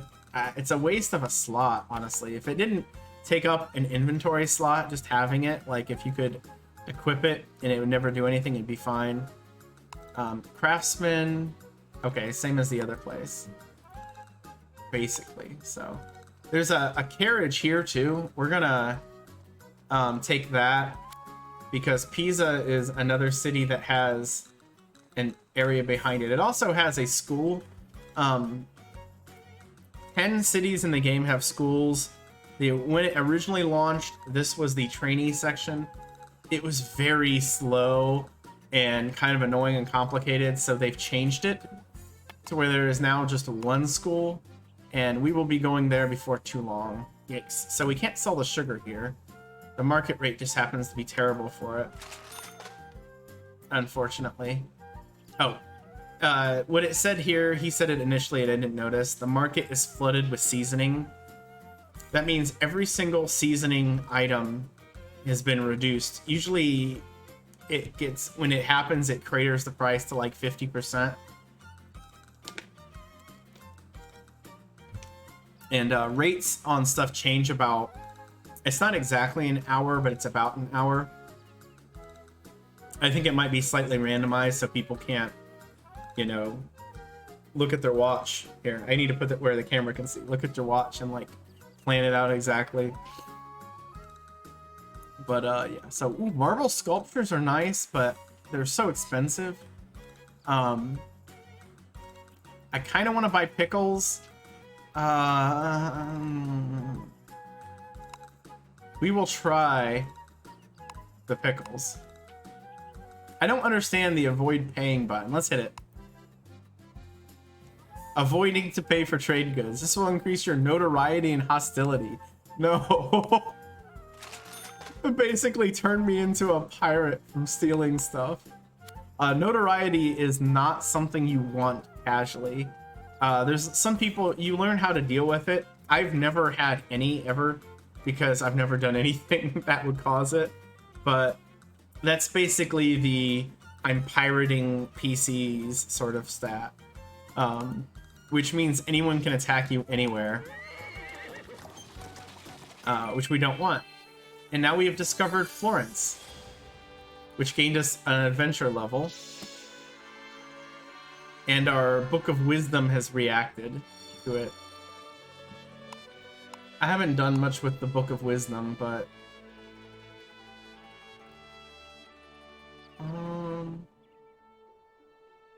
there's all sorts of stuff we could do.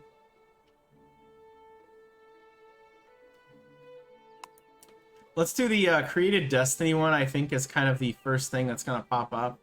Well, you know what? Let's do this one instead. Fairy Tales. So... oh, I can't do it yet. I have to actually do it inside of... But there's nothing. The stuff you can do in Florence mostly doesn't impact anything I can do right off the bat. I like Chamber of Commerce as the name. That sounds very American, I think. Maybe it's something that exists in other places too. But oh, you know what? I don't need to go to the inn. I barely did anything. So we're gonna leave Pisa. And again, I'm able to talk to everybody because I have the languages they speak. Pisa happens to speak Italian. You might be surprised about that. You might not. But let's see. There's other ports we could discover over here, but I don't want to get too far into that. I just want to do enough to get a trade level, which if I can sell that sugar for a decent profit, that alone will probably do it. And then get a battle level. At that point, I can learn... the trade level is for sociability, the battle level is for repair, which are both very important skills. Again, my ship was kind of casually repairing itself there. With the repair skill, it does a lot more repair. It costs 10 vigor, but it uses it right away. So you can spam it, which is what you would actually want to do in a real battle and not just hope to out damage the other guy.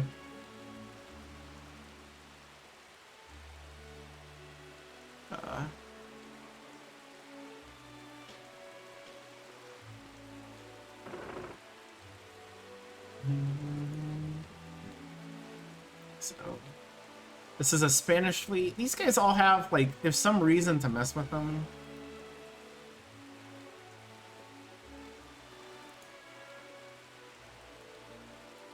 Yeah, if you don't have a language in common, you can't speak with one another. It's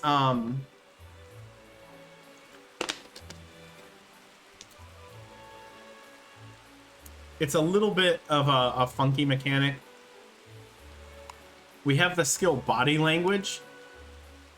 You can converse with people on the street without knowing their language. Except it costs vigor. So it's not something you really want to do a whole lot of. But anyway, we discovered Genoa, at least at the beginning, because it doesn't always work. And it costs vigor, and we don't have a lot. And it can fail. We have another set of guilds here that we're going to check out. See if they have any interesting skills. Okay, we can sell the sugar, but not the pickles. Okay, that wasn't quite as much as I was expecting, but we did make some money.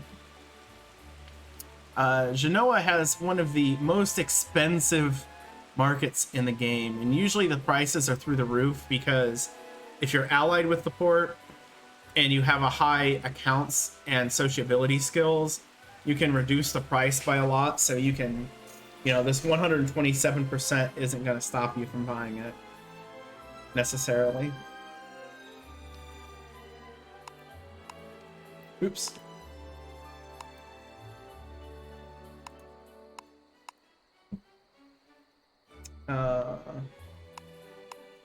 Do that. We'll actually reduce it by 1. So now we have more trade goods. Like I said, Genoa is a bit of a scary one when you're kind of poor. If you look at the port, it says it's its own country, but it's not playable. So it has a little bit of a weird function. There's no quest available. That's funny. Where you can still invest in the town, whatever country you are, but your influence can only go up to 50% instead of the normal 100. And by my influence, I mean the entire country, not just me personally. So we could learn Arabic here. Not gonna, but could. A lot of the African ports speak Arabic, which we're not going to get near The NPC fleets on the African coast tend to be a little bit more challenging. Also, we have to have something called disguise to get into an African port, which I don't really have any of yet. I could buy something that gives it, but let's see.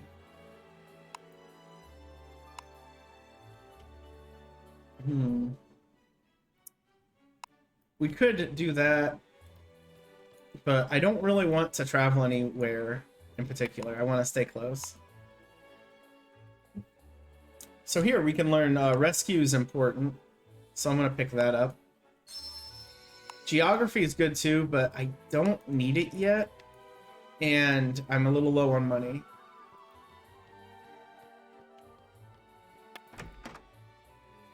Actually, I think I'm going to sell something that I don't really want to sell, but it'll get us enough money to not have to worry about money so much. We'll have to buy them later, but like I said, it shouldn't be that big of a deal.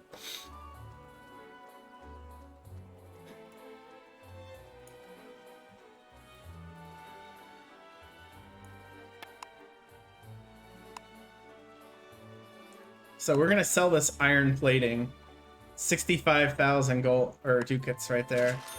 Now we don't have to worry about money for a little while. You know what? We're gonna teleport over here.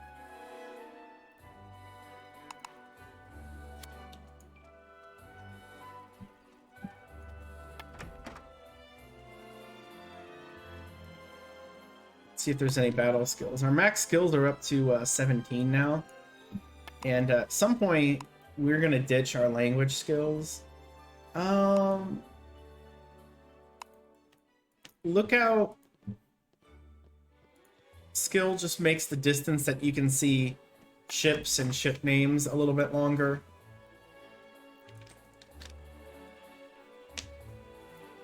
It's not a vital skill by any means, but there's reasons that you'd want it.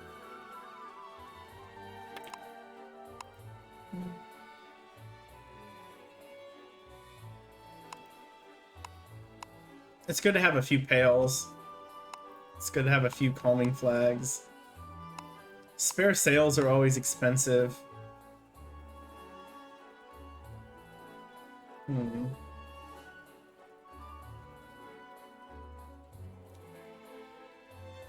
Also, fire buckets.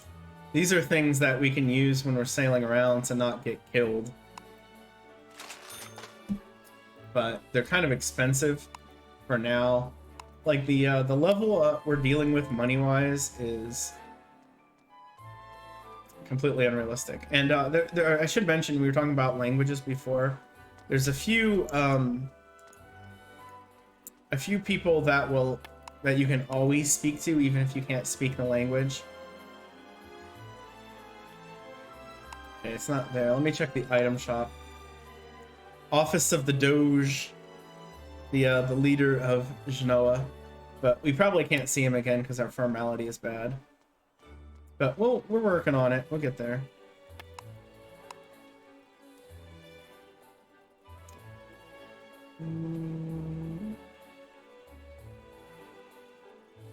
I kind of want to buy those shoes. Guitar performance. This is what I was looking for.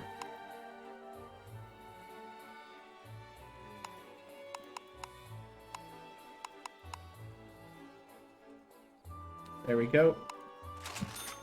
These are land battle items. I hit the wrong button. That you can equip and use in land battles. And I guess I can make the dagger the backup weapon, although I'm not going to use it.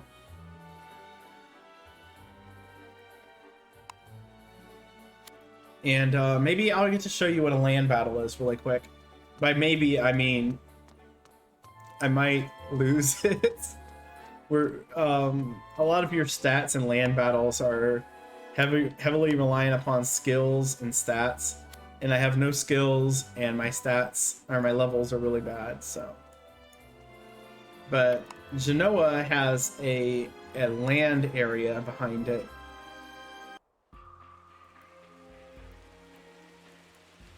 where it's raining, apparently. We can use the surveying skill, which pops up a mini-map of the area, and you can see this one pretty easily.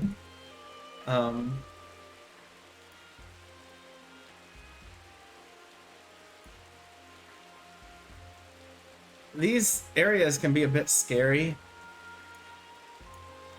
to wander around in, because it's hard to remember where you are or what you're doing without the surveying skill. And there are maps and quests that will take you to things here, so there's stuff to discover. We could also use the search skill, which will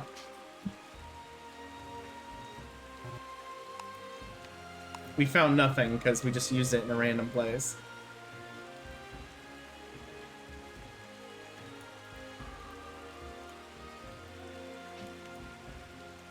I've always found the music in these areas to be slightly foreboding. Excuse me. We haven't found any NPCs yet, but they start to appear over time. Oh, here's one. So, Grave Robber level 9. We will lose to that guy. In fact, let's just leave. This might be slightly stronger than I thought it was. I think it's the some of the African areas where there's like level 1 and level 2 enemies. You can run by them, but sometimes they'll attack you.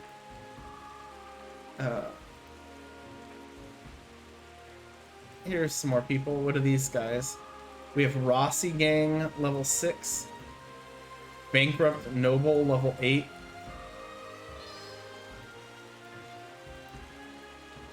I'm gonna start a fight with Rossi Gang, level 6, and I'm probably gonna run. So... you can see his hit points. My hit points are equal to my vigor, which makes overall levels really important. He poisoned me, so I'm going to use an antidote, and now I'm going to heal. Healing items are very good, but you have this action bar that just kind of goes up while you're fighting. I did 2 damage, he did 3. Oh. Now I'm in total evasion status as I'm almost dead. Oh, and he stuck me so I can't even run. And then we died.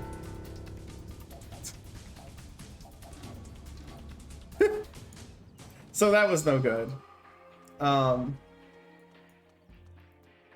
When you lose in battle, sailors will run away from you. I don't know why. And we lost 6 battle fame. So, yeah. That was a little bit challenging. If I had a different item... Thank you, Miplet. Yes, we died. The good thing is about dying is that it erases your fatigue, oddly. If you get damaged a lot and run, your fatigue actually builds up a lot, but if you just die, it doesn't. Yeah. And that is a good point. Thank you, Kespong. I have insurance, which will refund me certain things when you die. Except this one doesn't, because I, what was I gonna say? Because I didn't lose any items. So I didn't lose anything of monetary value. Apparently sailors don't count as monetary value. But this insurance setup means if whenever I die, I can go back and cash an insurance and get up to 43,200 ducats. And there's higher levels. You could also do none, but there's no reason to do that. Like this one would go up to 3 million, but it costs you 520 a day. I don't have the money for that yet, so we're not gonna do that.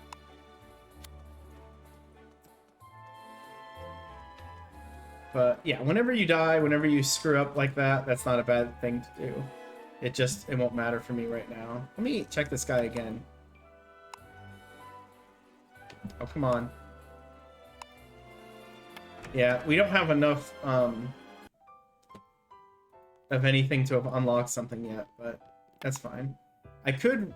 Oh, that's right. The clerks in here, you can buy like fairly low-end recovery items, which are better than nothing, but they're kind of expensive.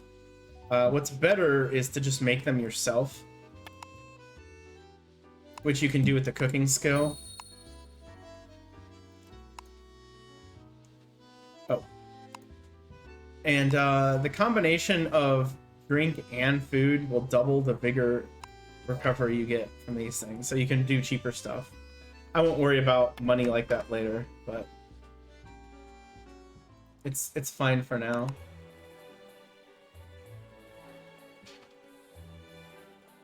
Excuse me.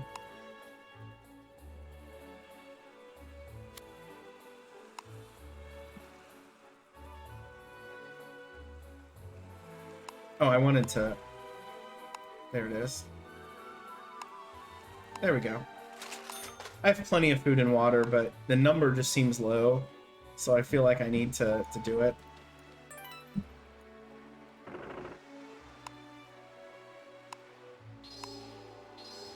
So here's our rescue skill. If we use this, I mean, nothing will happen now, but if sailors ever fall overboard, we can use it.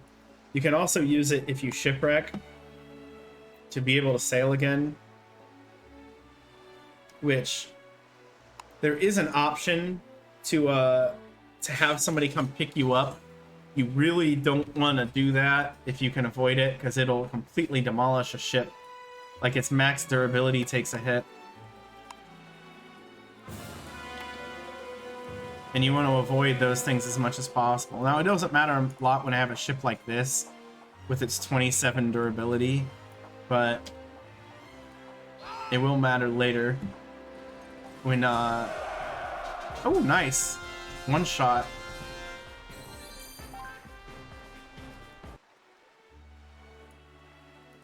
Alright, so we got the battle level. Can we get the trade level? If the pickles will sell, I think so. If all the stuff I have will actually sell, we'll be good.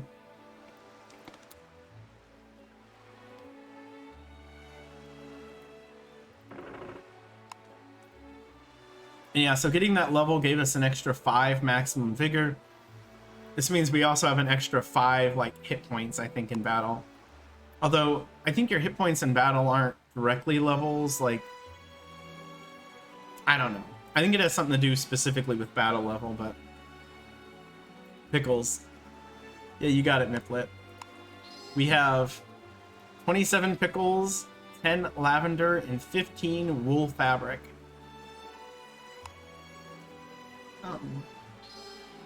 And kind of like one of the like kind of fun things about this is you can make trade goods with other stuff.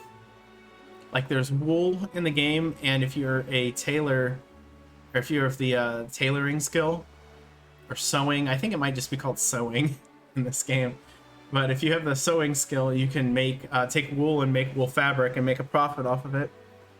You can take wheat and turn it into flour, and it'll sell for more. These are very kind of low-end ways to make money, and eventually that you can craft some crazy stuff. But most of the money, I think, is actually in crafting gear. But you can craft food. There's an item that is pretty standard for people to use to, I would say, kind of mid-game stuff called seafood pizza that you can make with cooking, which is... I forget exactly what it uses, but it's really easy to make. On a previous character, I've been making food specifically to help out these guys, or to help this character out, which we won't see today, but because I just made the character and I'm not gonna, you know, mess around with stuff like that on the stream. But this would be an interesting fight. 2 ships, but I think I'm gonna pass. And we're just going to try to go into Marseille and hopefully get the level. And, yeah, I think I was talking about fame, but I think you actually have to be combined level 10 for the school sequence to start.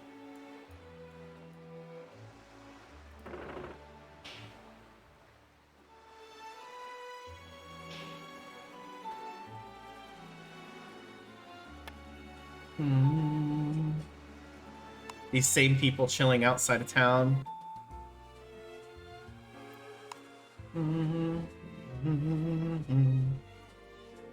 Oh, this way.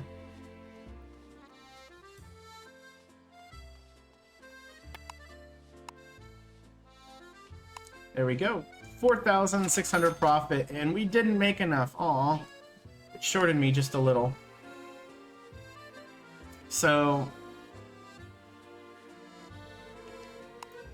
that was too much.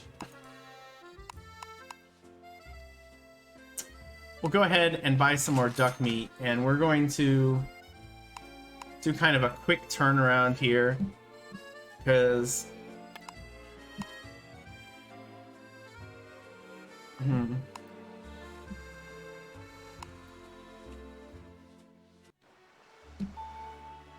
enough of that.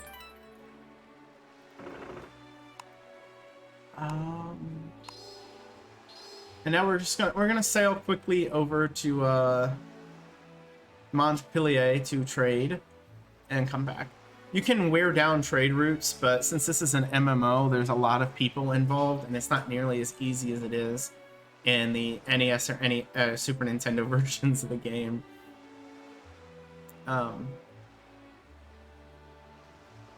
Yeah, it doesn't quite work, or excuse me, you don't exhaust it quite as fast. You can, however, if you make a certain level of profit, crash an economy like we saw over in Pisa where the seasonings weren't selling. It was because somebody had already probably done that, buying tons of sugar and selling it there, and it crashed the market. Or it could be anything, really. It tends to work more with specialty goods that give you extra experience. Like, Pisa had crossbows to sell. That's actually a specialty good. And if you sell that outside of the area, it gains additional experience for you, and the further you go, the more experience you get.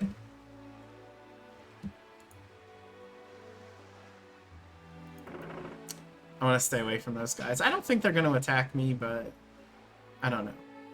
2 ships I probably could still handle. But we're missing every sort of basic battle skill you can imagine. And skills are pretty important in battle. So are items. Battle is actually pretty complicated, even though what you've seen is me just moving around in circles, shooting cannons. Very, you know, casually.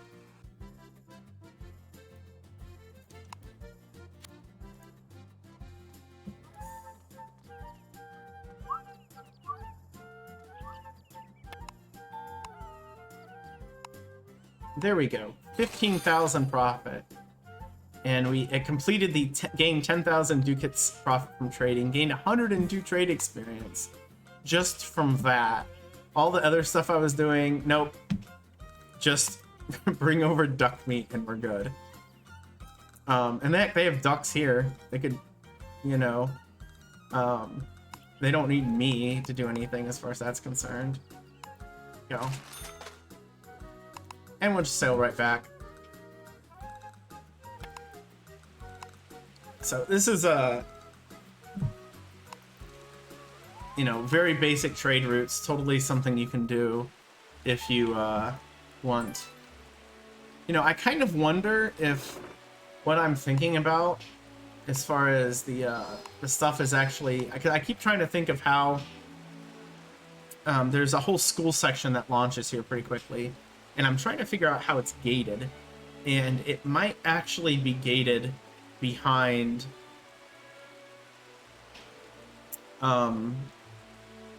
like I thought maybe it's levels, so it could be levels.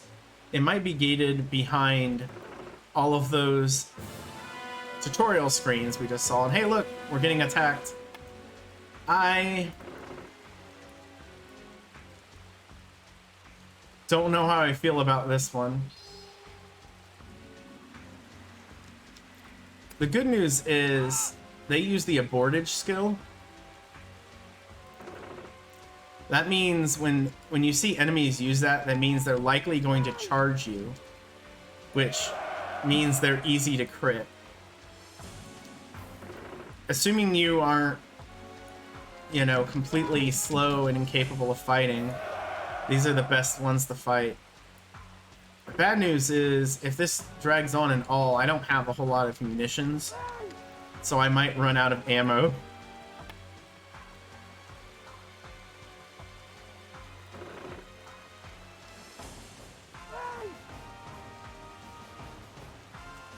Yeah. Doing 1 damage isn't thrilling. But hey, let's show off something. Remember that reserve candle?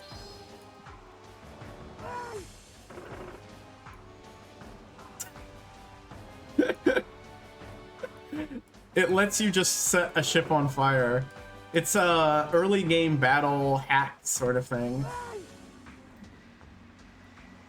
So basically just cheating by magically setting their ship on fire. You can see I'm not hitting this guy in his vital zones, so, or in the vital zones, so I'm doing very little damage. I don't want him to board me because he will probably kill me if that happens. Oh, that's right, I don't have the repair skill yet. Oh, I'm out of munitions too.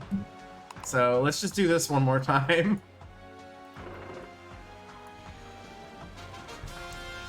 And then we win. So, hooray! We won the battle through, you know, shenanigans. They give you one of those for free in that little collection, but you can also buy them in the town of Faro in Portugal, which is, there might be other places, but I know that one for sure. Let me see. Purchase order 1 star. These are useful, but I don't want to keep. I don't want them yet. If I'm not going to use the stuff, I can just leave it here, and it, you know, will sit here forever. Let's see what our level 10 pack gives us. I didn't actually look at this yet, so lifesavers, more iron plating, more rapid fire, some good sales, a whole bunch of stuff. Those are translation notes, which are useful if you don't know the language. You can use them. Thank you for the GG's, Mifflet. Yeah, I feel real proud about that victory. So that wasn't cargo, it was inventory I wanted to look at.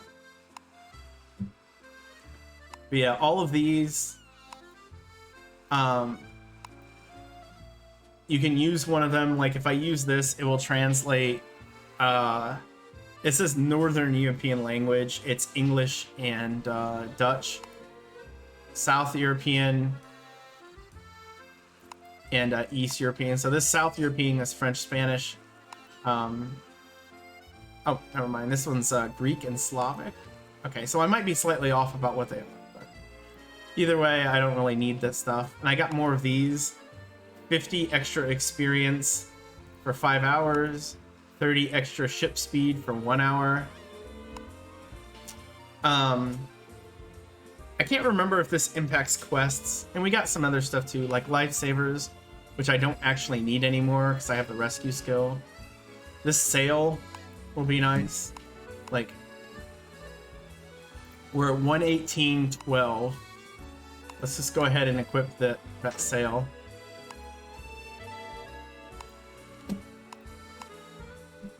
Now we're at 132.13. So the 13 horizontal stuff matters more when you're in the open sea, which we're not, so, you know, I don't care too much about it right now.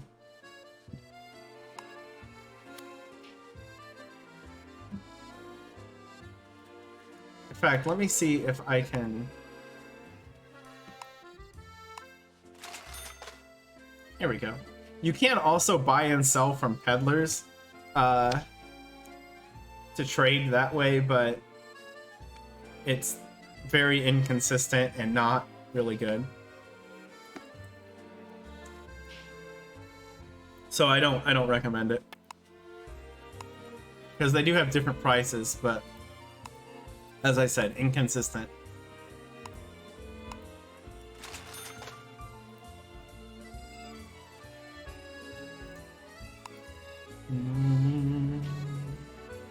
Oh wait, no. There's where I wanted to go. So let's pick up the skills that I've been kind of missing.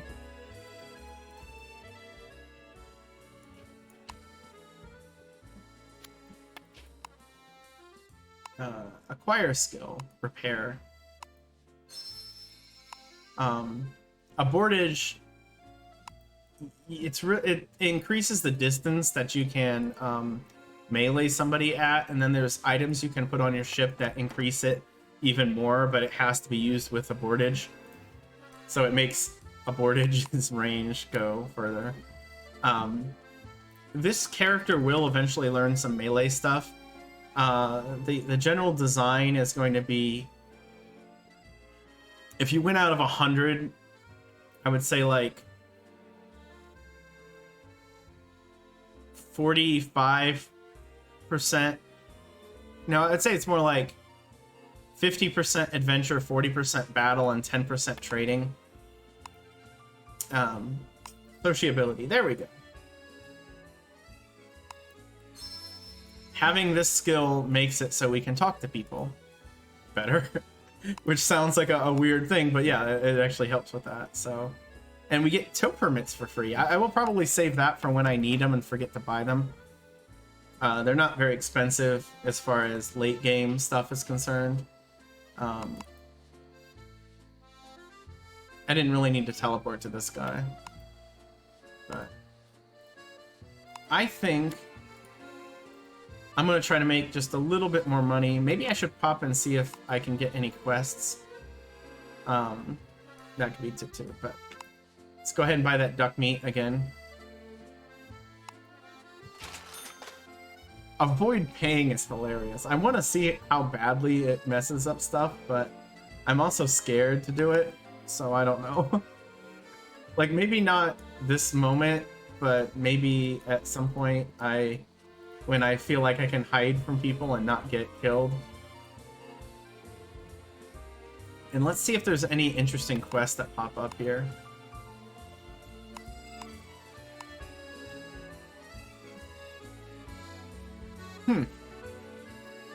The Adventurer's Bible.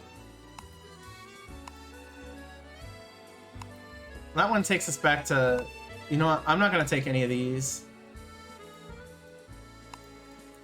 because I actually want to, what's the word I'm looking for?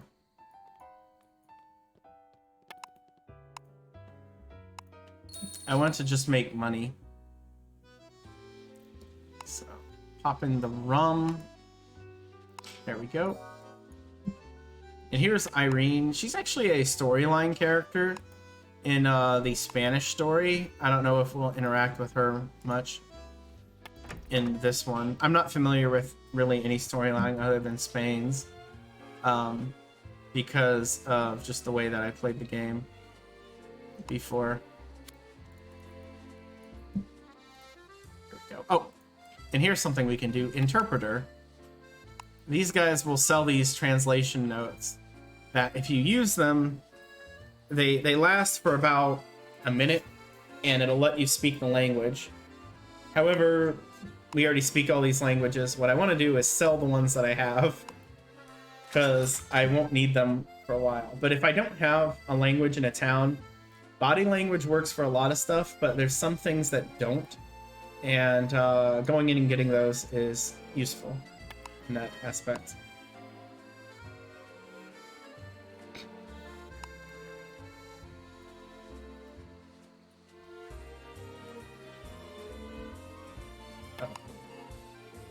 And here, if I had quarters, I could visit them there. I don't have them yet. You get them through the school section, or I think you just kind of get them after a while too, if you need money. So,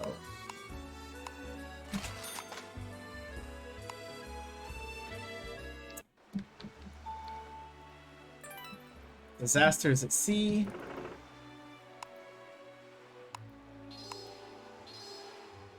And now let's sail back. These early trade routes are pretty slow, reasonably profitable. The fact that we made a decent amount of money kind of is exciting off of that. We can look at our skills in the meantime. Again, we're slowly leveling frugality. This is one that when it gets at high ranks, you really don't eat much food and water. Like it says I have 7 days worth. I could probably stretch it out to 10 with that skill going now. Eventually you could like triple, quadruple that with really high levels of it. There's another very basic trading skill that I don't have yet called Caution. That Caution, Surveying, and Frugality will probably be what I'll be using on sailing screens normally. Let's go this way. There's 2 strategies for dealing with NPCs in your way that are going to attack you. And aggro levels are sort of dependent on your level, but I think there's a point where they just always attack, or, you know, have some desire to attack. They don't always do it. And that level, like, basically, when you get out of the beginning area zones, like, basically Europe is mostly safe.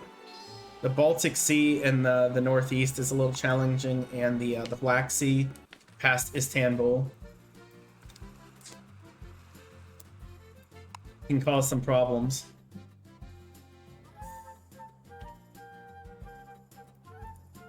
Let's see, can I talk to the port official yet? Or the city official? Nope. I could just buy some better clothes, and it would work, probably. Alright, more duck meat. Trade level 4. Nice. Let's see.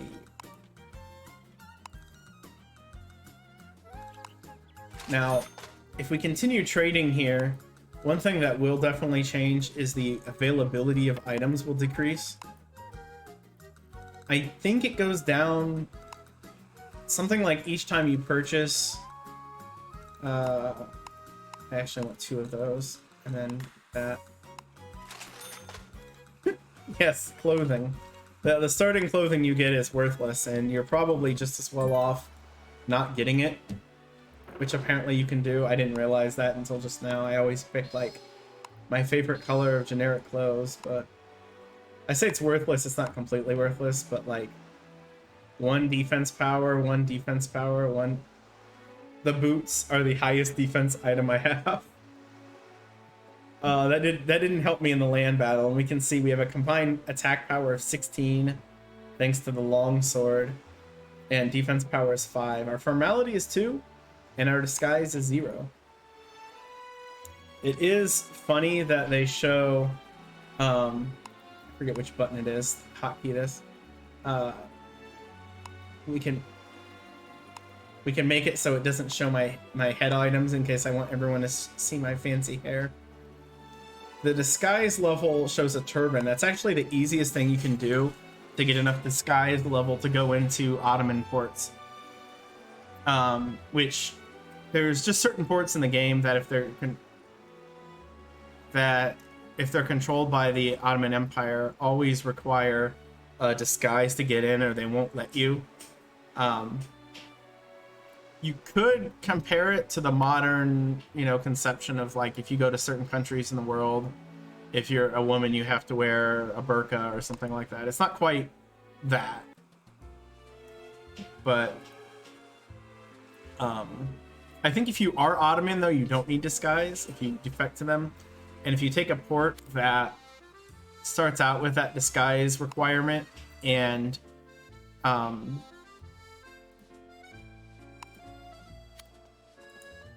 turn it from the Ottoman Empire to your country, it no longer applies. Okay. I want to see if the thing will start now. Nope. Okay. So I must still need something. Let's go ahead and try to do an adventure quest to build up a little bit more fame. I went the wrong direction.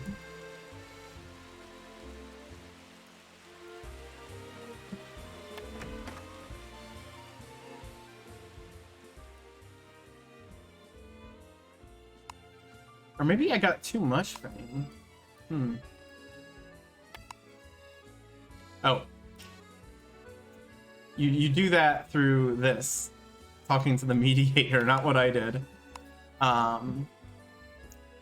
So, Statue of the Tyrant Nero. Nero built Palace. So we could do this one. It's going to take us to Naples. This is bonus quest. I don't really know what those mean. We don't have the skills for that.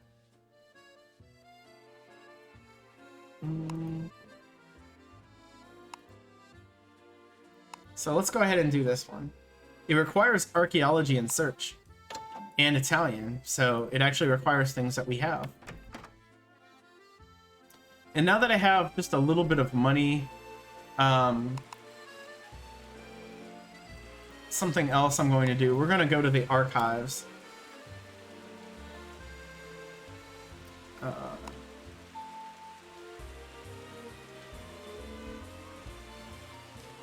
So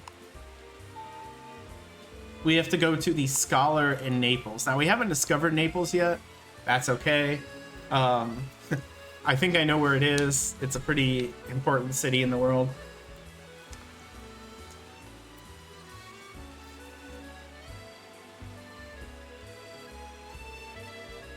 Oh, you know what I can do?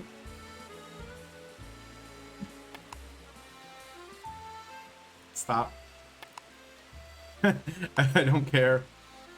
Maybe I needed to do that, talk to everybody in town. That could be a thing too. I've been ignoring that little side quest.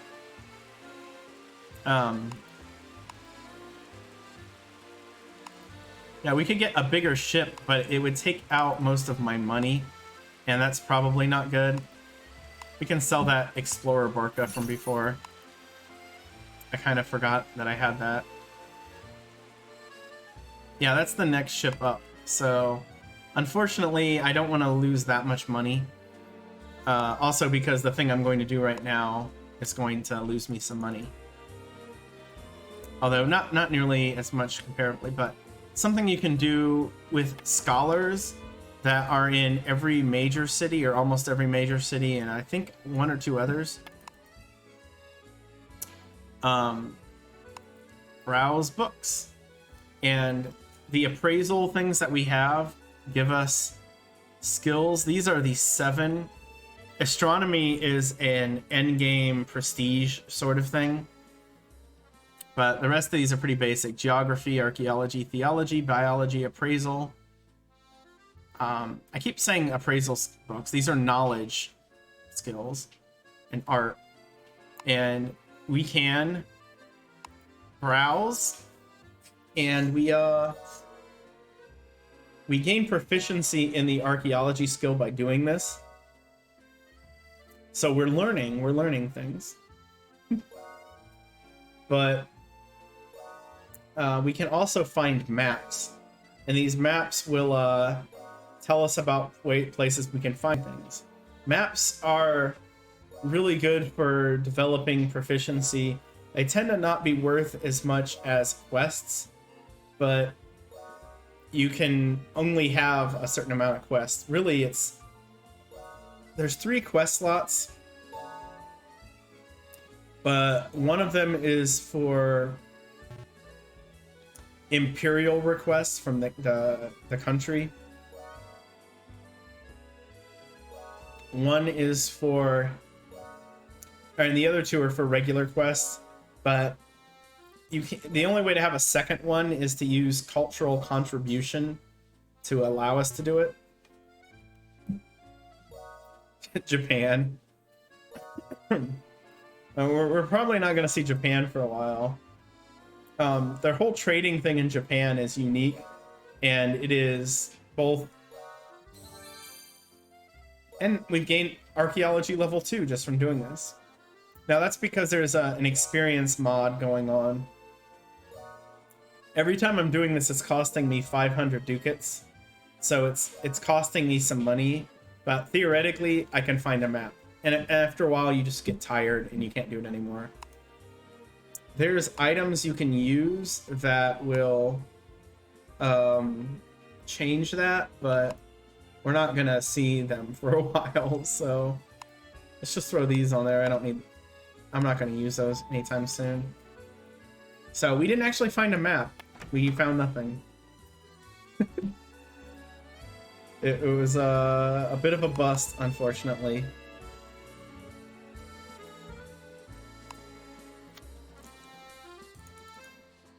Let me think, who else have I not talked to that this could proc for? Because I know there's a little bit of an event thing that happens when you... I don't think I talked to this guy. No, I must have.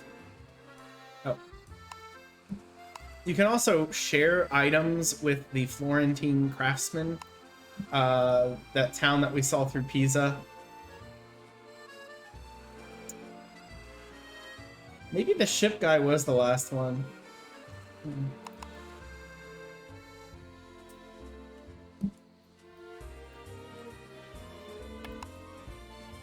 Nope. Let me double check with this one too. I keep warping because usually the port official is different than the port guide. And actually there's a few things I can show off here. We can see trend info. Seville, it calls them outbreaks. There's been an outbreak of trends. Fashion from trending areas. So when you go in, like if we went into Seville, they'd be playing music from India. There would be people wearing Indian clothing.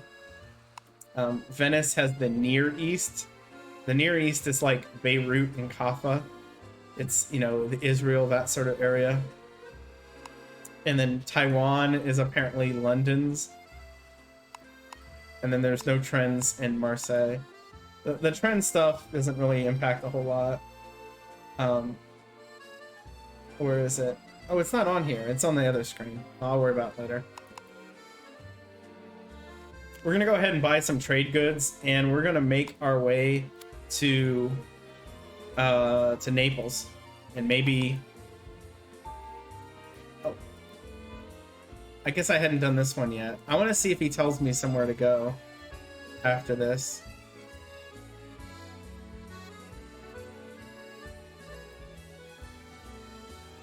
This is very lengthy and complicated.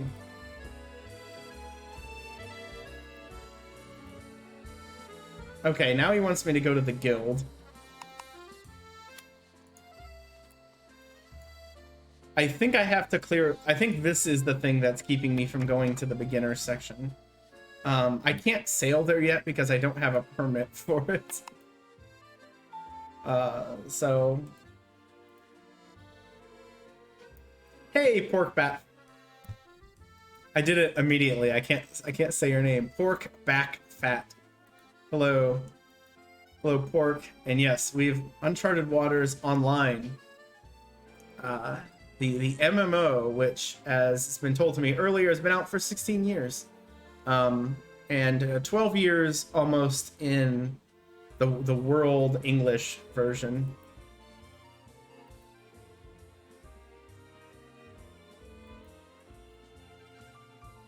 You never got around to playing it. I mean, it's old, but and it's free to play, so it tends to be very heavy on the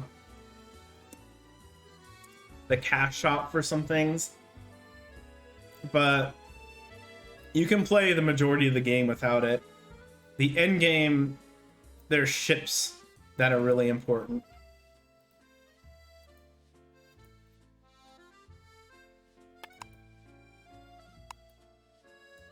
Okay.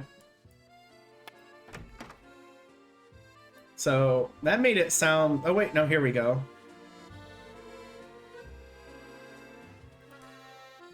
Here it is. Okay, so all I had to do was actually do the town's quest. So we just gained permits for the remaining areas that we didn't have. This unfortunately means I'm going to abandon the quest to Naples, which you can abandon any quest at any time. Some of them require a down payment that you have to give back, or that you lose, excuse me, if you abandon it, but it's always a small amount. So we can see Northern Europe, we have Oslo, Hamburg, and here's actual Netherlands territory. There are so many places right on top of each other. London, which Oxford is behind London. Very important. We'll probably get to that in about 3 or 4 streams from now. The French port of Le Havre, and then Nantes, Bordeaux, and Calais is over here too. But it shows Le Havre first. I think it purposely doesn't let you see Calais, so you can't warp from Paris to it until you find it. So we're going to do something that is going to amount to nothing for a little bit. What that guy was talking about.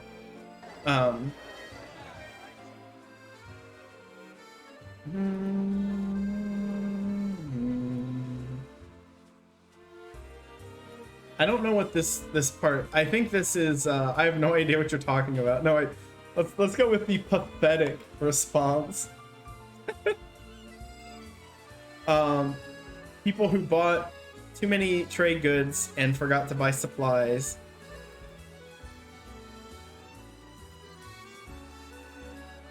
Yep.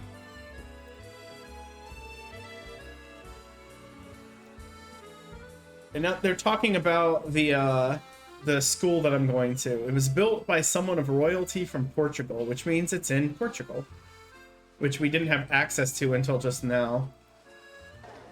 So I'm just skipping through this part. Ooh, cold. And I didn't show it off really, but we're going to Sagres, which is not allied with anybody.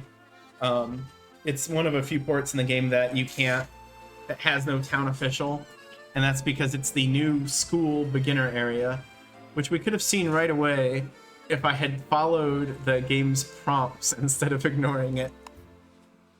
But you can warp there by using a liner. Oh gosh. Yeah, it won't launch for the game time is set to Pacific time, so we'd have to wait half an hour. I don't think we're gonna do that. Let's go back into town. We're just going to explore and find ports along the way, rather than do that and do some trading, make some money. The liner is quicker, and if I were not streaming this, I would probably just sit here and do something else and then use the liner instead, but let's buy that duck meat. And that should be fine.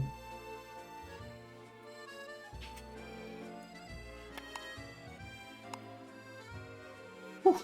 Sorry, I'm kind of cold. My air conditioning is really heavy right now. Like, it must actually be warm outside that it's cranked on.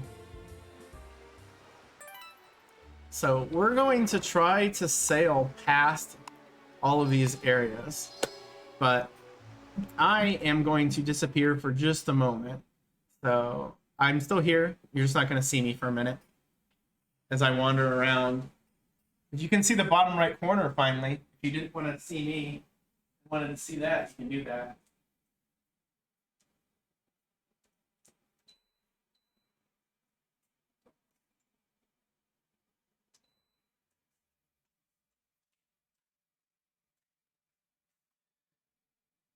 I'm invisible.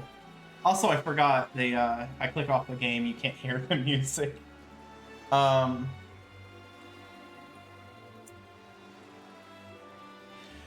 Whew. Sorry. I'm recovering from how cold I am. I was sitting there for so long without adjusting the air conditioning. Oh, I meant when I clicked off the game, you couldn't hear it briefly, but now it's fine. Oh, maybe you could. Let me see. Does it still go through if it doesn't go through for me?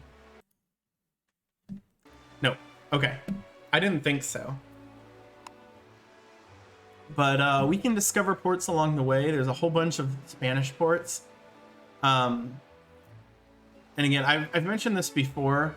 Territory means it's a port that can never not be that country's port. So Valencia is always Spanish. Ceuta, however, I never know how to pronounce the thing, if it's Ceuta or Ceuta. I always want to pronounce it Ceuta, but it's probably Ceuta. Anyway, it's an allied country, which means that if you invest enough in it, you can tilt it to your country. This was actually Portuguese yesterday. So I imagine that Spain and Portugal have fought over that port a tremendous amount over time. We're just gonna kind of casually sail around.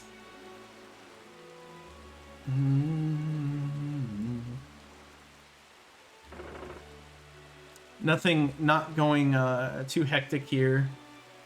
Since we are on an adventure class, the excavator class is an adventure class, it actually doubles the experience and fame we get from doing adventure things.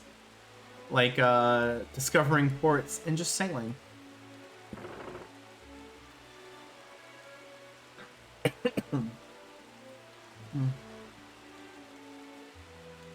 Which itself is pretty fun to do. In fact, there was one point my first playthrough of this game, I abandoned every single adventure skill to like discover things because I decided I didn't really enjoy it and I wanted to just do only trading, everything trading. My character was completely trading focused. I had every trader skill that boosted the amount of stuff you could buy. And then I stopped getting adventure levels after a while. Uh-oh. I have... Oh, never mind. That happened, but the dolphin restored its special status. I have a dolphin sailing next to me. See? That's a random event like those seagulls that does things like this. I don't know why. But yeah. Again, I'm in a very small ship, so I'm sailing pretty slow. Scare off would-be interlopers? I don't know. I'm not really sure. I know dolphins will cure status effects that you get while sailing, which I'm very low level. I get these pretty frequently. Nope, we don't want to fight that guy.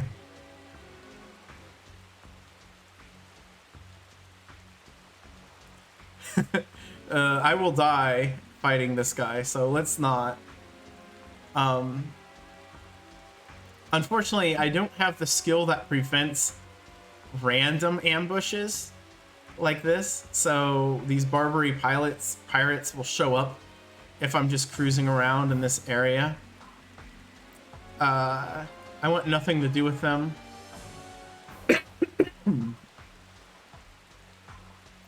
There's a skill you can use called Escape that actually makes it easier to escape from battles, because it maximizes your acceleration immediately and you just like yoink out of the screens. But it's very dangerous. If you get hit with any shots whatsoever while you're using it, you automatically get crit. So you can actually die in a fight by doing that. I have to be careful how long I sail because of that. Like, that was 4 days. That was kind of short. Yeah, well, I mean, even if I didn't, this game is very nice to low-level players in certain ways. Like, it would let me just get hauled over to whatever the nearest port is, probably for free. I think it would still damage my ship, but it wouldn't cost me anything. Later in the game, it costs you a ton of money, and it just totally wrecks you. So you don't want to do that. But there's also very little reason to do it later in the game, because you have skills that between repair and rescue, you shouldn't have that happen. All right, we've found Palma here on Majorca. The island's name is Majorca. This is not Uncharted Waters, where Majorca is a town on Sicily. Duck meat. Duck meat didn't sell for as much here. That's probably because you can buy it in nearby Valencia. Let's see, what do I want to buy that will sell? Oregano and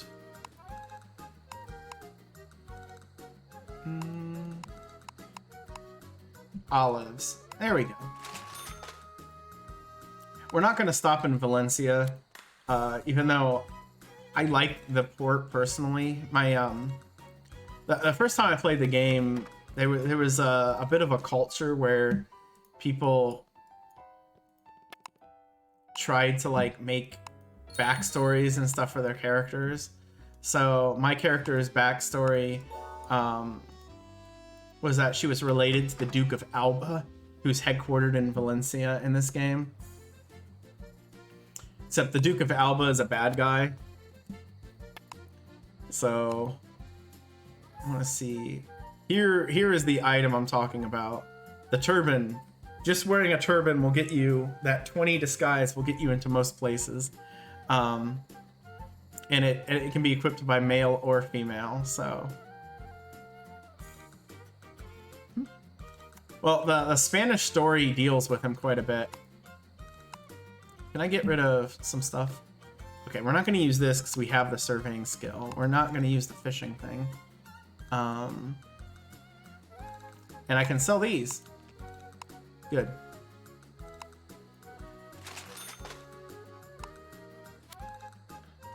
You want one? Turban? Yeah, you can't even get into the ports without something like that, so we're gonna go ahead and give this guy some oregano. It increases cooking and storage contribution. Which it did by 2 and 1. Let's see what happens when we give him olives. 3, okay, so that one was the opposite. It doesn't really matter.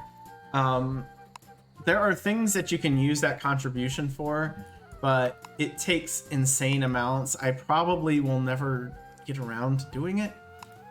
I forget that it exists most of the time. So, you know, might not happen. Anyway, if you're wondering about that noise that makes right when I start sailing, that's the auto sail skill. Auto launching. You used to have to use it when the game first started, but they've apparently changed it to now where you don't have to. So, you know, quality of life improvement. And my hands are still cold. Apologies, I'm checking something. I'm trying to limit how often I click off the screen. And maybe I do a little bit of this too.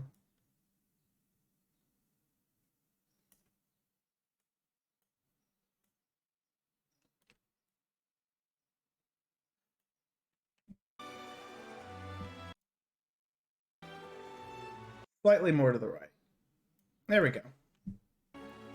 A little less of me, but a little more of the game screen.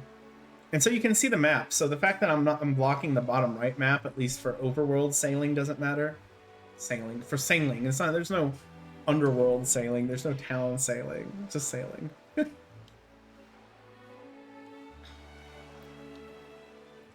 But we should be able to get to the school by the end of the recording period today, and maybe do a quest or two. The importance of the school is that the quests tend to be, one, overly favorable for what you get out of them, or what you get tends to be a lot better than what it is, because it just is. But also it tends to be tons of experience, because there are exams that you have to take, and the exams are big. And in fact, you can also take 2 quests at a time for free there, whereas it costs cultural contribution. It's so hard for me to say that word.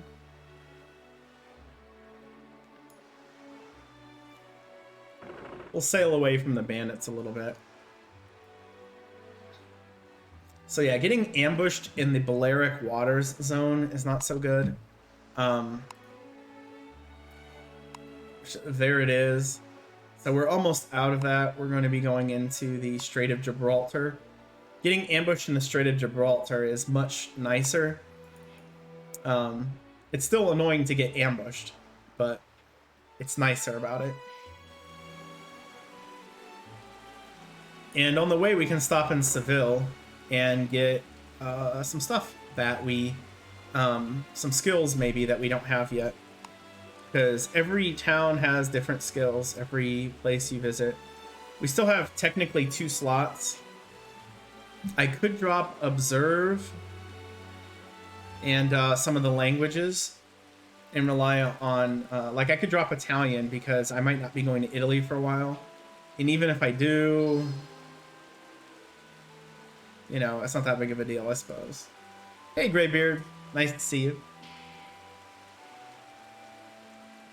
Doing some relaxing Uncharted Waters Online playthrough. Yes. The amount of skills you can have is based off of your levels. Right now I can only have 18. There's 2 ways you can store skills and not have them equipped. One of them is through items you can build in your quarters, but I don't even have quarters yet, so I can't even do that. And I'd have to buy the item from somebody, which would probably be about, I'm going to guess, 10 million ducats. And every time you pull something in or put something in and pull something out, it damages the item, so it eventually breaks. And once you put it in, you actually can't take it out for a certain amount of time based off of the skill level.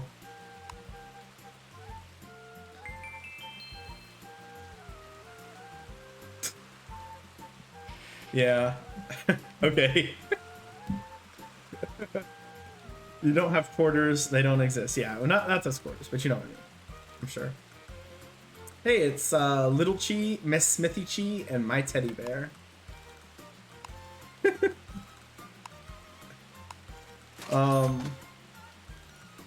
What is this? Oh, it's an actual guy with a teddy bear head. Okay.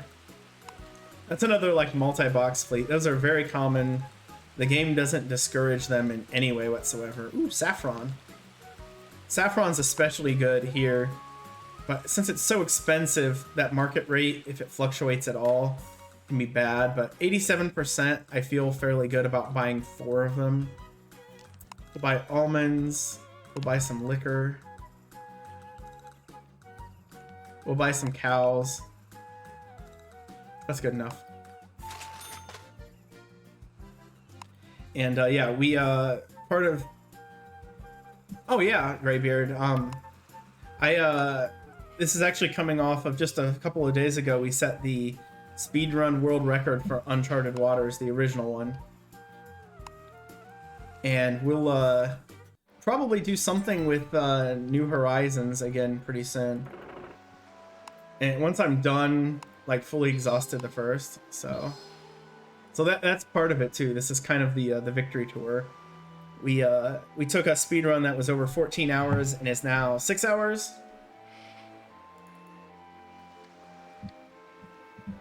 I don't know if this one even shows up, but we'll try. Yeah. For some reason, Uncharted Waters won't appear right on there.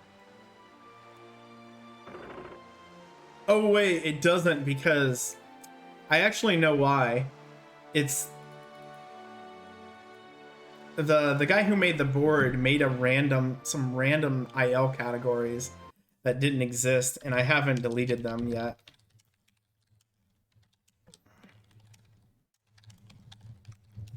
Let's see if that works. There we go.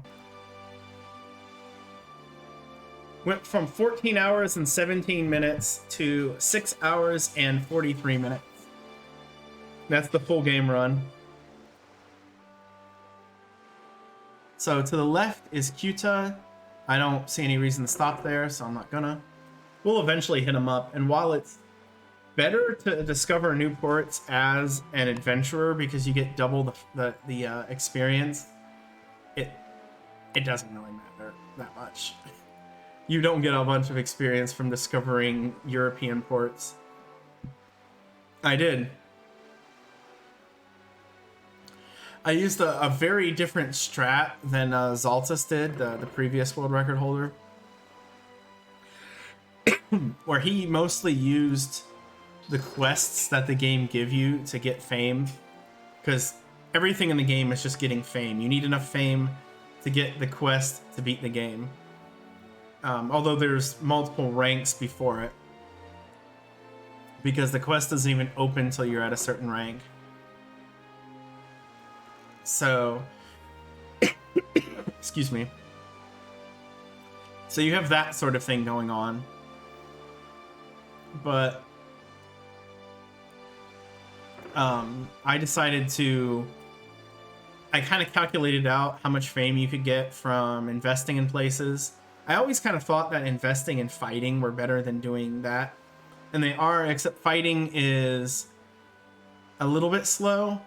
The battles aren't super slow or anything, but I think it's better to invest. And the single most fame you can get in the game is simply just discovering all of the ports in Asia. Like the minimum amount of fame you need to beat the game is 25,600. And just discovering all of, like, sailing around Africa and Asia combined, I think, is right around 10,000 fame. Just doing that, finding all the ports over there.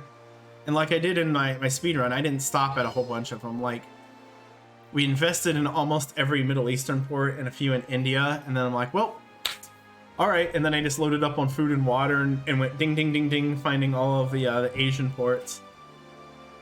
Yeah, so it worked out a lot. There's still a ton of RNG in it, so there's some grimacing points. And but I destroyed the Genesis time that I did, because I did it on the Genesis and got like 8 hours and something, 20 minutes. And beat that, which is great. So, oh, and we have the Seville music, which is my favorite music in the game. Let's start in the commercial district. Well, it's not my favorite music. I know it's gone because it has India cultural trends. So we get to listen to the India music, which is not as good. But now we have the Seville music when we go in here. It's a little funky. Alright, caution, yes. Cooking, we're not going to get the cooking skill on this character because I have it on a different one. And I can just have them make stuff for him, which I have already done. We're not going to be getting too many more skills, because I'm okay losing some of the language skills, but I don't want to get too carried away with it.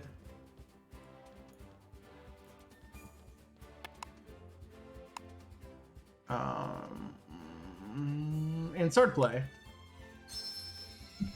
Swordplay is something that increases your melee damage. It actually works in battle, in naval battles, but Silent Scope, is that a NES game? It's a submarine game, if I remember right. If it's what I'm thinking it is. But I might be confusing it with something else.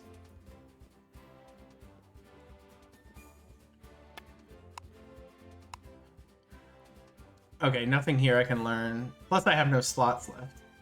Well, I could learn if I had a slot open, which I don't. But you still gain a lot of skill slots as you gain levels early on. Once you hit level 20, it slows down. Silent Service. Okay. Totally different game. What's Silent Scope then?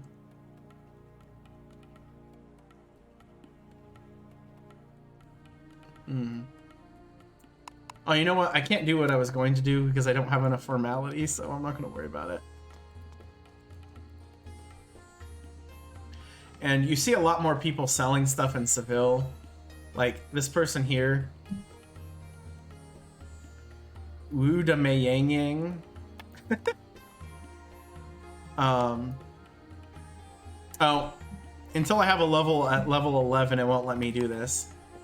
It's one of the things that the game put in to slow down. Oh, spices are crashed. Thanks.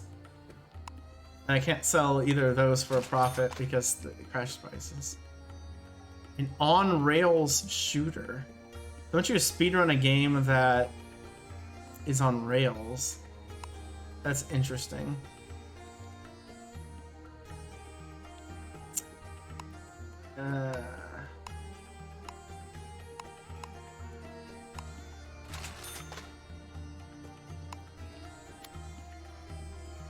I'm very familiar with Seville because of playing Spain as my main country for so long. I could have went to the cafe, but I could also talk to this one over here. This is also apparently not a very active time for the game, which is kind of the point. Oh, we've discovered. Oh, you know what? I should do that. I haven't done that yet. We're gonna go to the inn to look at the folklore. There's something fun. There's just a drunk guy laying outside of the inn, and it's only here in Seville.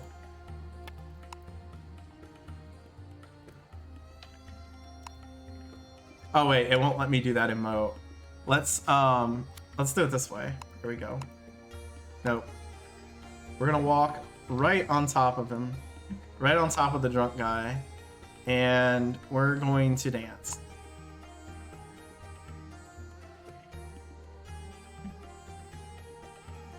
This is what dancing looks like in Uncharted Waters. Oh, okay, so you still have to shoot everything really fast. That's better. I was gonna say, if it was literally just like, yeah, like they disappeared, then it wouldn't make a whole lot of sense for that. Let's talk to the barkeep. And we're going to begin a treasure hunt. And let's do this one again.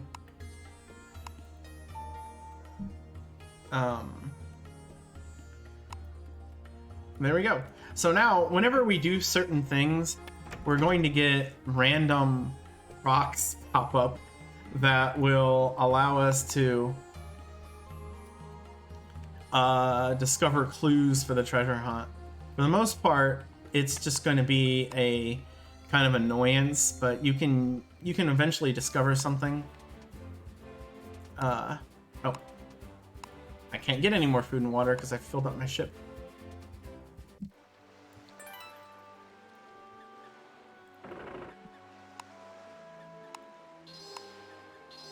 And now I have the caution skill going. And it eats up 10 vigor, but the caution skill, just by having it on, makes it so that I cannot get ambushed by random ships. I can still get ambushed by things I see, but I can't get ambushed by things I can't see. Which, this skill is really important, even if you're a pirate, even if you want to fight everything in the game, because it saves time. If I were to sail across the Atlantic right now, if I were to just go, you know, somewhere over here, I I could get ambushed in the middle of the ocean by ghost ships, which are like unmeleeable ships that you just have to blow up, and they have over 1,000 durability. And also something to point out, I'm in what's considered to be safe waters. Every area in Europe, except maybe the Black Sea, I don't know if they changed that or not, is safe waters. Every area outside of Europe is not. If I could see Central America right now, it's actually the opposite. There's safe waters, there's dangerous waters, and then there's like hazard waters. Like if people pirate a bunch and people aren't killing the NPCs in the area, that can happen. I forget the exact word for it, but that makes the NPCs in the area really aggressive. Oh, look how much faster that guy is than me. Just like slowly petering as we get over here to Pharaoh, just barely making it. That dude just flies by. And here's Pharaoh.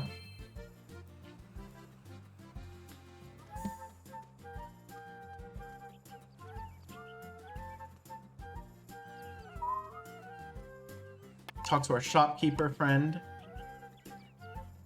We got our reserve hoe, reserve candles. Again, these all have effects, but you can also they have a specific use as well. That if you get a private farm, having these around it helps develop the cities. So you have another reason for them, but the reserve candles you can use in battle and just set somebody randomly on fire, which makes easy battles you might not be able to do easier. And there we go. We made a little bit of money. 21 pigs. But I know the next port over sells pigs and they sell fish, so I don't want to buy those.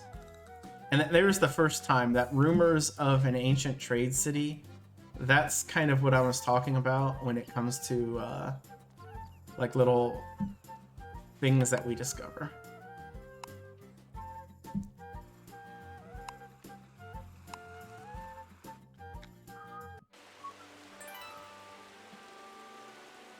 So we can actually see the next town from here.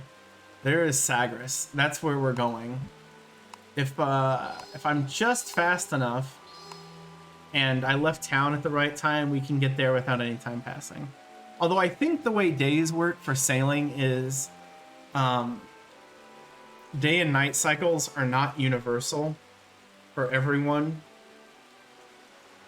Like the timer still runs, but when days flip over, like the day starts when you start sailing. And here it is, Sagres.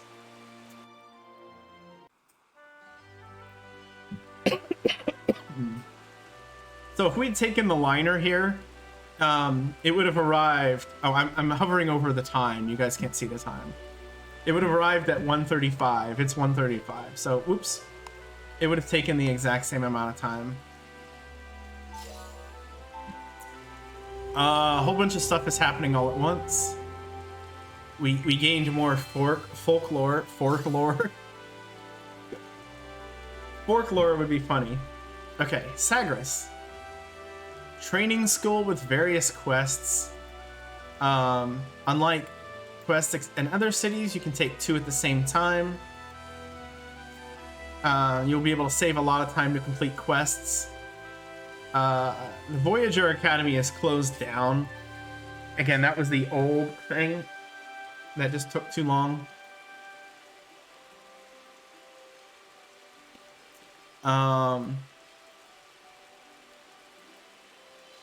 There we go. So this is where you see a lot of noobs sit. The town is actually kind of decent too for what you can buy. We're gonna buy a uniform and a cap because they give disguise level and they're better than what I have. Oh, these guys are here too? I didn't realize the Perceptions of Artisan were on sale here. So,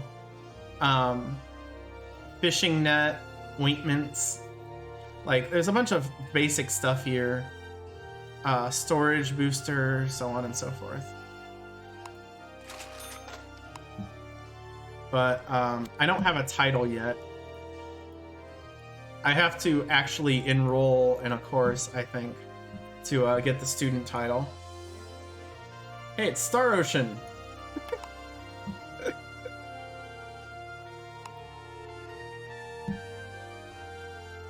We're gonna join the class here. Which just means you can talk in school chat, but literally I don't expect anybody to do it. And now... Oh, I guess I had it. Student. With the student title on, I can equip this stuff, which increases my formality by 40, which is huge. Like, basically, the school gear is the early game hack to being able to do anything without having to go out of your way to, like, buy... There's, like, perfume you can buy that increases your formality temporarily and stuff. It's funny, but it's not ultra useful. Let's see, what quest do we have? Communication to Genoa. Marco Polo, which has us go to Lisbon. Talk to Seville, talk to Naples, talk to Venice. So we're only going to take this one. Which is very basically, but it just has us go to the archives in Lisbon, which we will do with no real problem. Actually, let's go here first. Hello, barkeep. Give me your finest booze. And, sell all. We barely made any profit because most of the stuff we bought was really cheap. And, yeah, so...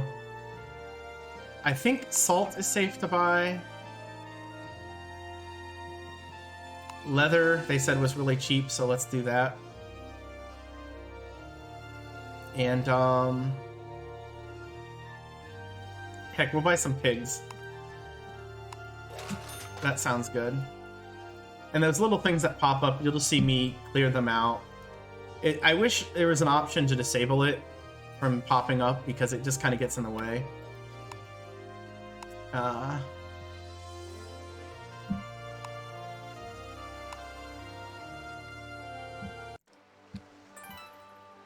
And now we're gonna take the extraordinarily long sail to Lisbon, which is right here. Yeah, we skipped Ceuta and Valencia. There's some other ports we didn't see, or we might see later, like Bilbao, Viana do Castelo, Porto, Lisbon. There's actually a port, Spanish port, Gijon, up here as well. Spain is like France, where it has ports on either side of Iberia, but they're a little bit further apart. Here's Madeira. It's a little long to get to, but it's fine. The area right below here, where Las Palmas is in the Canary Islands, that is not safe waters. That's like the baby's first pirate zone. Now, I'm too low level that I can't actually be attacked by a PC, but just not by a whole lot. So we'll see. Alright, so it wants me to go to the Scholar in Lisbon. So we'll go ahead. Oops, we'll click right off the game by accident. Oh yeah, I have to do it this way. We'll just go there directly. We'll start right off. And hey, we discovered Lisbon and gained a level. We're now adventure level 7. Look at that. There we go. So let's go ahead and warp the Scholar, who's literally just on the other side of this building. Camera got lost in the tree.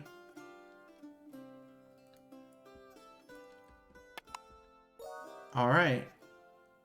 So he's giving us information.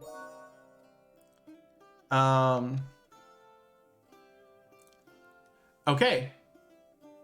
It's telling us to go to the church in Seville. And a whole bunch of meta information. But since we're here, let's go ahead and browse. Now, if I really want to rush this, I can do this, which makes it go slightly faster, but I have to actively interact with it. Also, I found a map. We did find something. But the spamming of the button gets a little old, so I don't mind if it takes, you know, like maybe 20 to 30 seconds longer. We'll just accept that.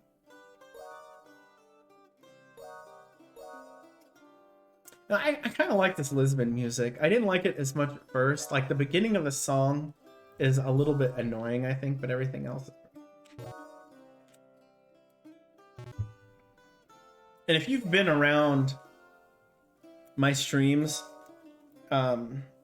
recently, you probably have heard some Uncharted Waters Online music, because I like it a lot. I think that the music, by and large, in this game is pretty good. Of course, there's just not enough of it. So, like, whenever you're in certain waters, it always plays the same music. And it gets a little bit old. But I'm definitely going to leave it on for the stream experience, because I think it's better than me playing random music, which will also get old. Okay, so we found a map. No, we didn't. I thought we did. So we still didn't find any maps, unfortunately. You know, sad day.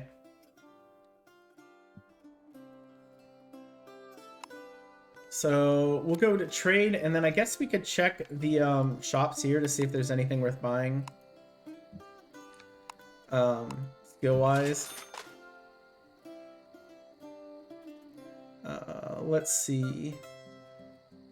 Short swords might sell. Brandy should be fine. Almonds are fine. Ham, you know, we'll cut that out. There we go.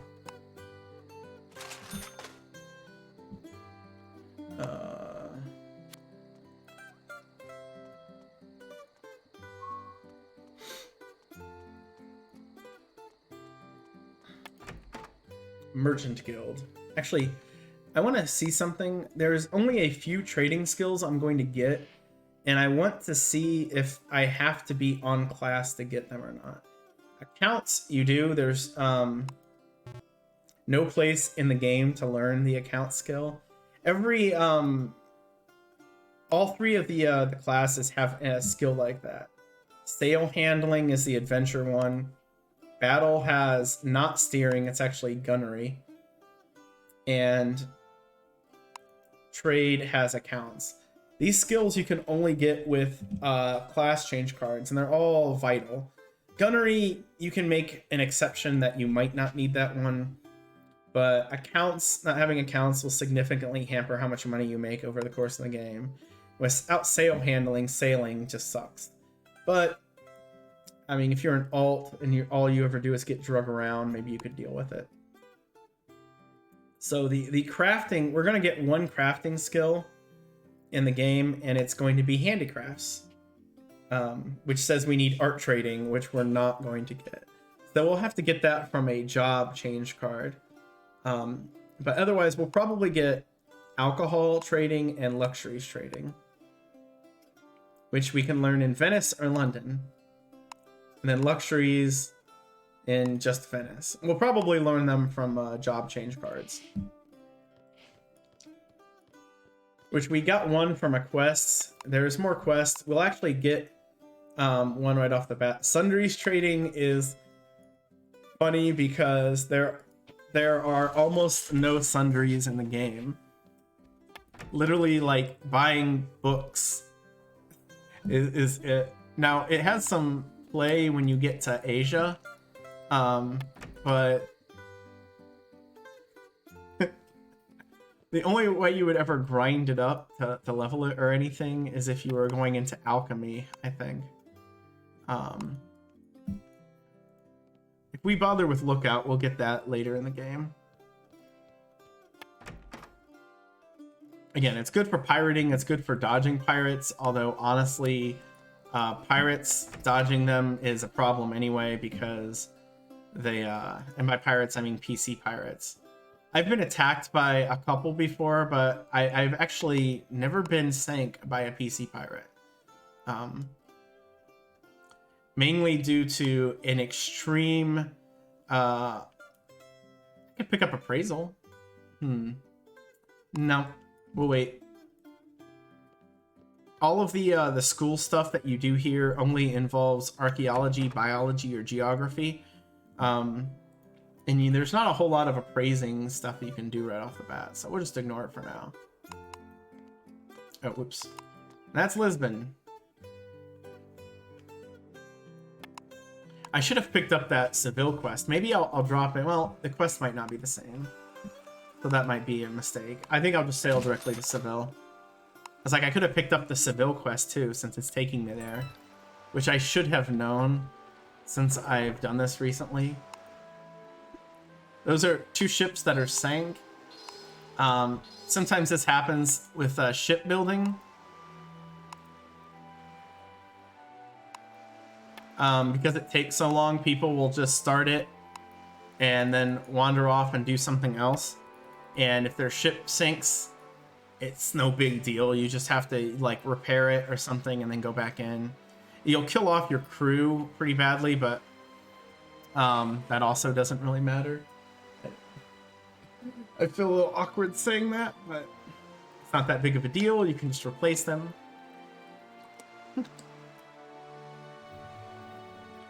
Reminds me of some of my Uncharted Waters lands. Apparently I'm too close to land. The game is telling me to change course, and I won't because it should be fine.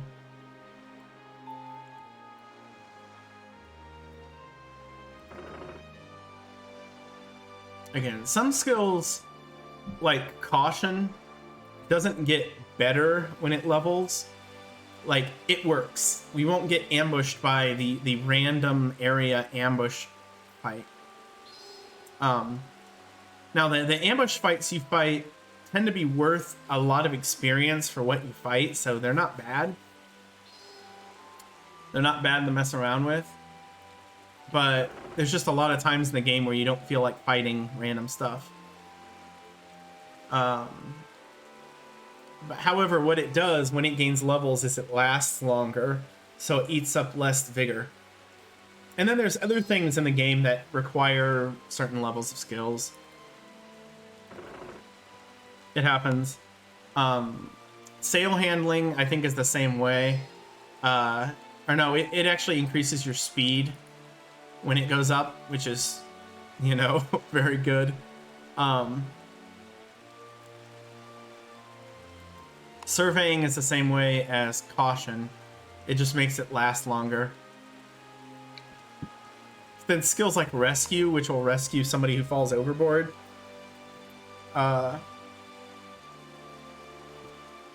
Excuse me. That does go up by rank. Another one we could see pretty easily would be repair.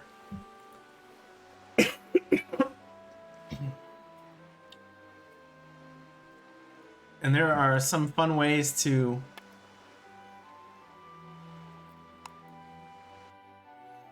raise the repair skill, like just crashing into land over and over. Where did I have to go? I think it was the church, right? Church. Square.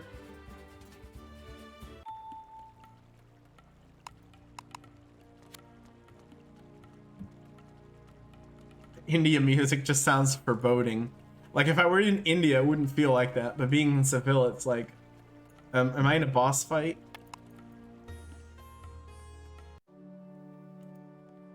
Okay, so where did it say it was? The right side of the book stand. So we could search for it randomly, or we can use the observe skill, which shows us right where it is. Hey, Ruse. Nice to see you. I noticed the name change. Congratulations. And, oh, there we go. We found the item. We're playing through Uncharted Waters Online, continuing my May of Koei. with the MMO based off of the series that we've been playing recently. So we gained a lot of experience on that one, actually. And we found something. So also, what up, priest? Shh, this is a church. Monk doesn't really have anything interesting to say either. Yeah, it's a very slow-paced game normally. I don't need to talk to him about that. But now that I have some formality, I want to try something. Sorry, my nose. Really itchy all of a sudden. Yes, we were playing as the Portuguese adventurer slash, or not Portuguese, excuse me, the French adventurer Pamplemousse, which means grapefruit in French. I don't remember much French, but I will never forget this word. The moment I forget this word, I need to be put in a home.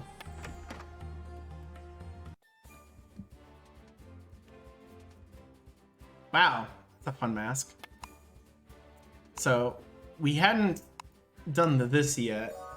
So we're gonna visit the scholar here in Seville and see if I find a map. I'm looking for a map. I'm obtaining rumors that I don't care about. And we're gaining proficiency, which is good too. Because the way this works, it'd be like you forgetting the German word Krankenwagen. Nice. I forgive anyone who might be who speaks German that I might have just said something vulgar.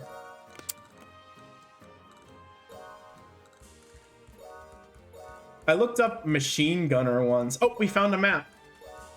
We actually found one. Ambulance. Yeah, the German words translating tend to be really, at least in English, very literal sometimes. So the wagon part of ambulance makes sense. Also, what is this?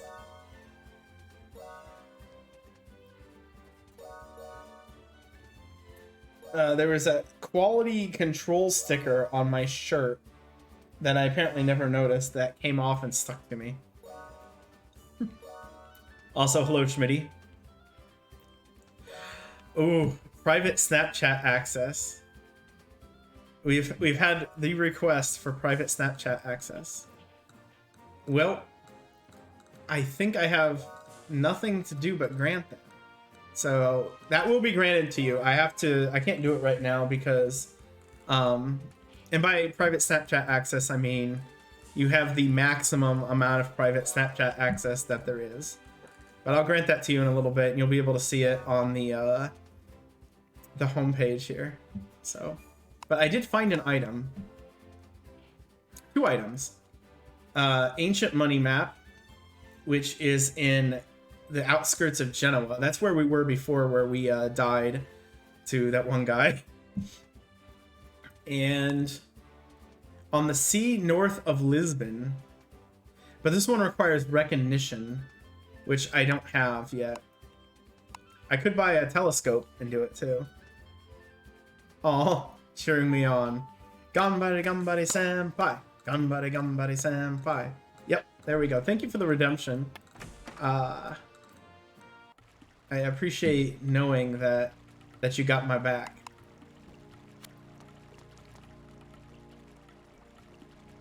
I believe you have it, Lilo, and if you've requested it before. If you haven't, then I don't remember. But I always forget, with the exception of 2 people who spam the requests.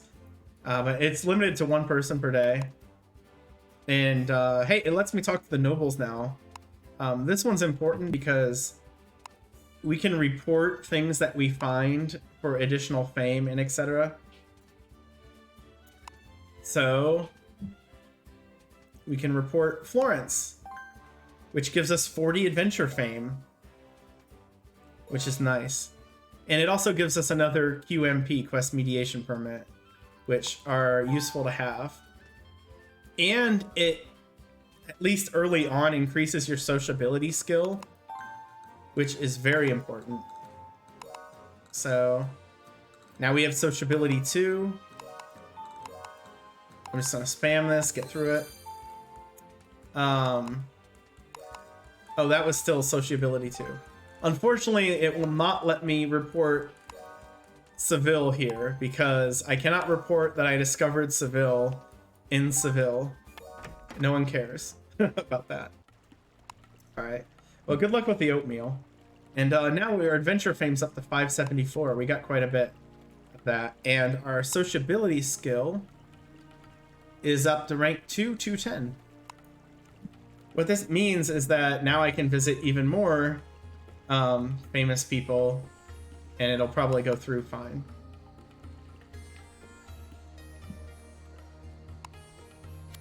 Let's see.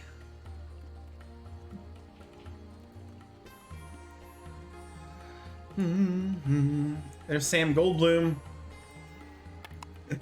When people have like long official names, I always feel like I need to like introduce myself to them with their whole name. We'll buy some shot. That's pretty cheap. We might make money off of this. Wine, I think they sell at Sagres. We'll buy the wheat. There we go. Here's a legendary pirate, Sam 98, the legendary pirate from Venice. Wanted. Part of the guild Friend Builders. Oh, I'm not making fun of anybody. It's just guild names are always kind of like that. Look at these attack power, defense power. This is not somebody I want to mess with. Let's look at the sword that they have. That looks like a pretty vicious sword. There you go. I'm gonna register their colony. Because it's probably good. There's colonies in America you can visit in North America. Look at their fame. This is absolutely terrible fame. This is what happens when you're a pirate.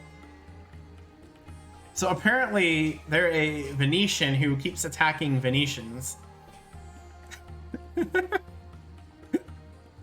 But yeah, that's a lot of notoriety. That means that you can get a bunch of money and fame just by attacking them. They're also walking around with 30 million. And they're ranked Duke.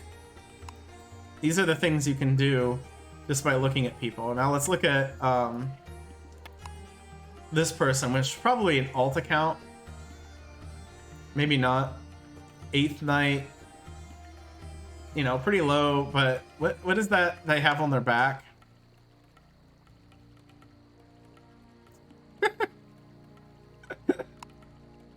They have 149 million just chilling on them, you know. Reminder, I have barely over 100,000, which took quite a bit of effort to get to. With the right skills, you can do basic trade routes and make over 100,000 easily. The right trade routes and the right ships that can actually hold the stuff.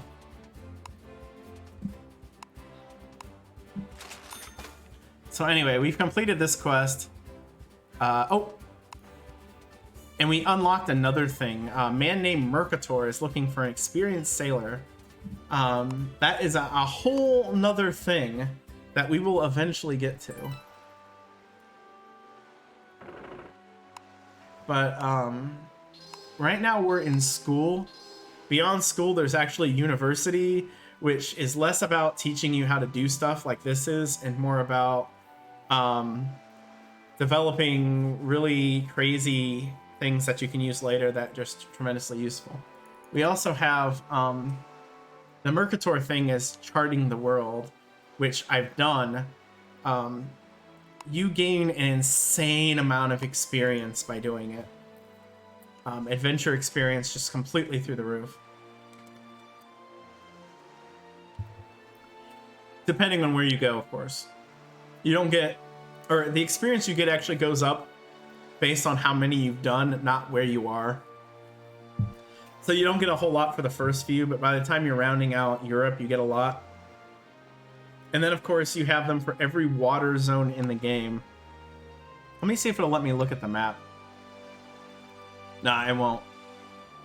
But like, East Coast of America has 2 different seas that'll let me get to. So there's one for the entirety of North Atlantic Ocean. It's a bit of work to do. The one thing you haven't seen me do anything with yet are trading skills. To kind of go over what those do, just somewhat briefly. Trading skills increase the amount of items you can buy at the market. And it's not done by what the amount currently is. It's done by how much you buy it for. So it can be pretty impactful at higher ranks. And the ranks themselves, the base rank that if a skill is not favored can only go up to 10. If it is favored, you can raise it to 15. And if it is an expert, like it's an expert skill for it, it can go up to 16.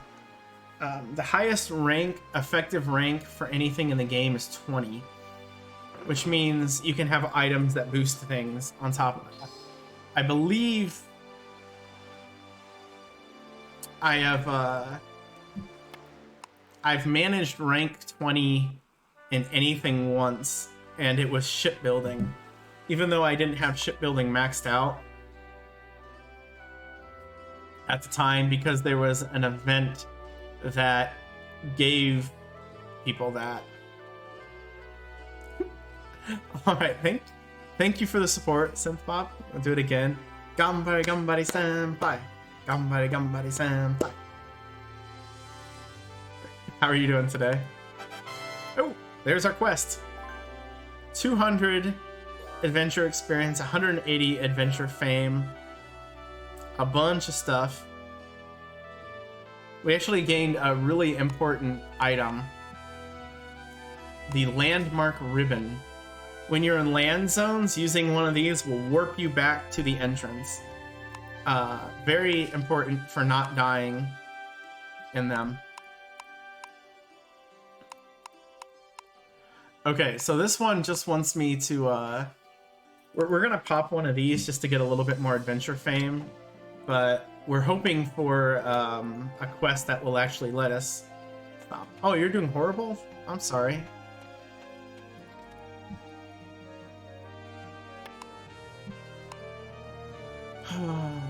Ooh, I forgot I could buy wheat here.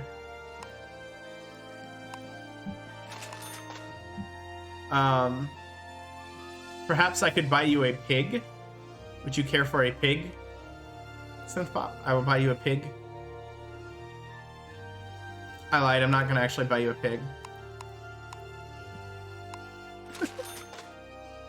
Something else we can do, too. Visit the bank and deposit money. Let's deposit 50,000. Now, this deposit will actually give me money every 30 days I sail. A little bit of money. The max that it'll lock out at, I don't remember it, but it's not very high. So it becomes completely unnoticeable later in the game. Like, I'll forget it exists. Anyway, we took the quest to literally talk to one dude in Lisbon, so let's go ahead and do it, and then let's just come right back. But to kind of wrap up the progress we've done today, we failed to realize that the liner to the beginning school, which is where we were just now, just involves talking to a bunch of people in town. And I got mad at the game because I was like, I'm doing this trading and I'm making some money and I'm gaining skills, which is great, but I can't, you know, and then eventually figured it out. I thought it was fame, then I thought it was levels. Then I thought it was how many times I had to leave port because they kept giving me messages when I left port. And then I realized when I talked to the ship guy that probably wasn't it, so...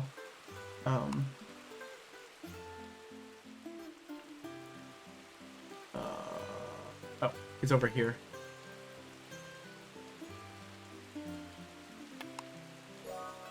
That's it. That's the quest. Talk to that dude and then leave. And I'm gonna actually do some trading, of course, because unless you're in a real hurry or you have no trading skills, it just always seems worth it to, you know what? I'm gonna sell these for a loss just to get rid of them, because they're prohibiting my ability to make money.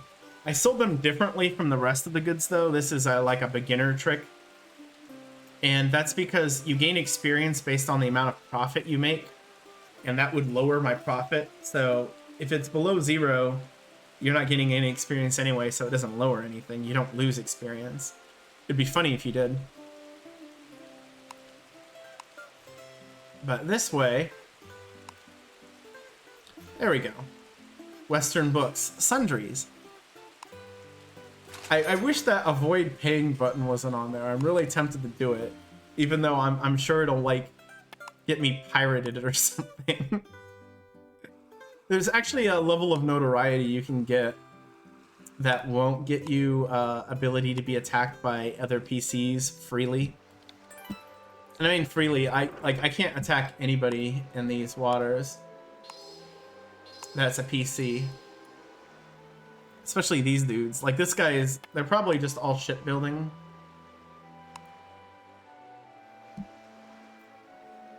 Like, because shipbuilding ingredient is time. It just takes time. And it has to be time on water. So it's not real life time. It's days in-game. And time only passes... in that sense when you're on water. So people just sit outside of usually capital cities, but some other important cities you'll see people do that too.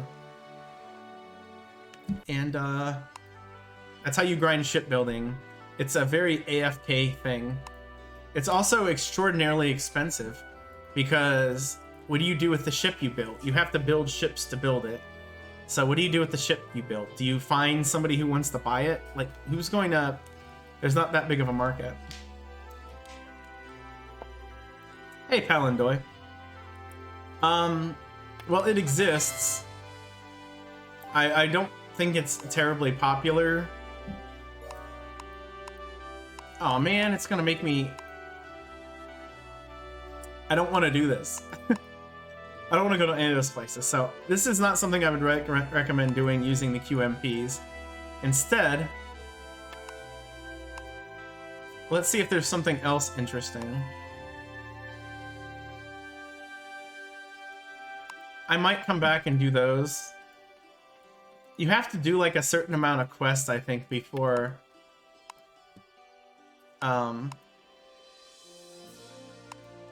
See, I don't really want to do the battle quests until I can kind of cheat them, so you know what? I don't like the options he was giving me, though. That's my problem with that one.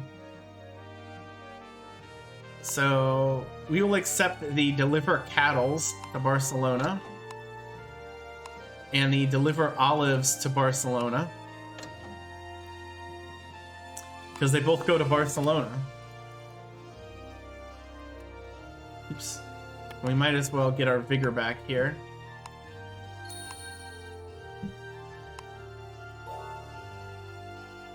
But yeah, this game has kind of entered into what I would call like the old-timey free MMO thing, where it's basically being supported by a lot of devoted people who routinely put money into the game.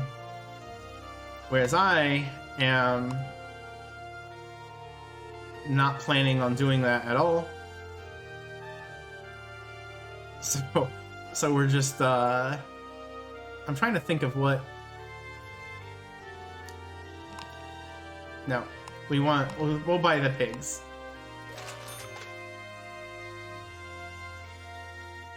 So I'm kind of freeloading off of their efforts, but it still exists. It's a slow game. It's kind of a good one that if you aren't streaming it like I am, that you can have it open while doing something else. In fact, I think yesterday I watched Like, I basically was playing this to remind myself how it worked, because I didn't want to completely go in blind. Plus, the game really kind of rewards having alt accounts. They limit it. There is an actual limit, but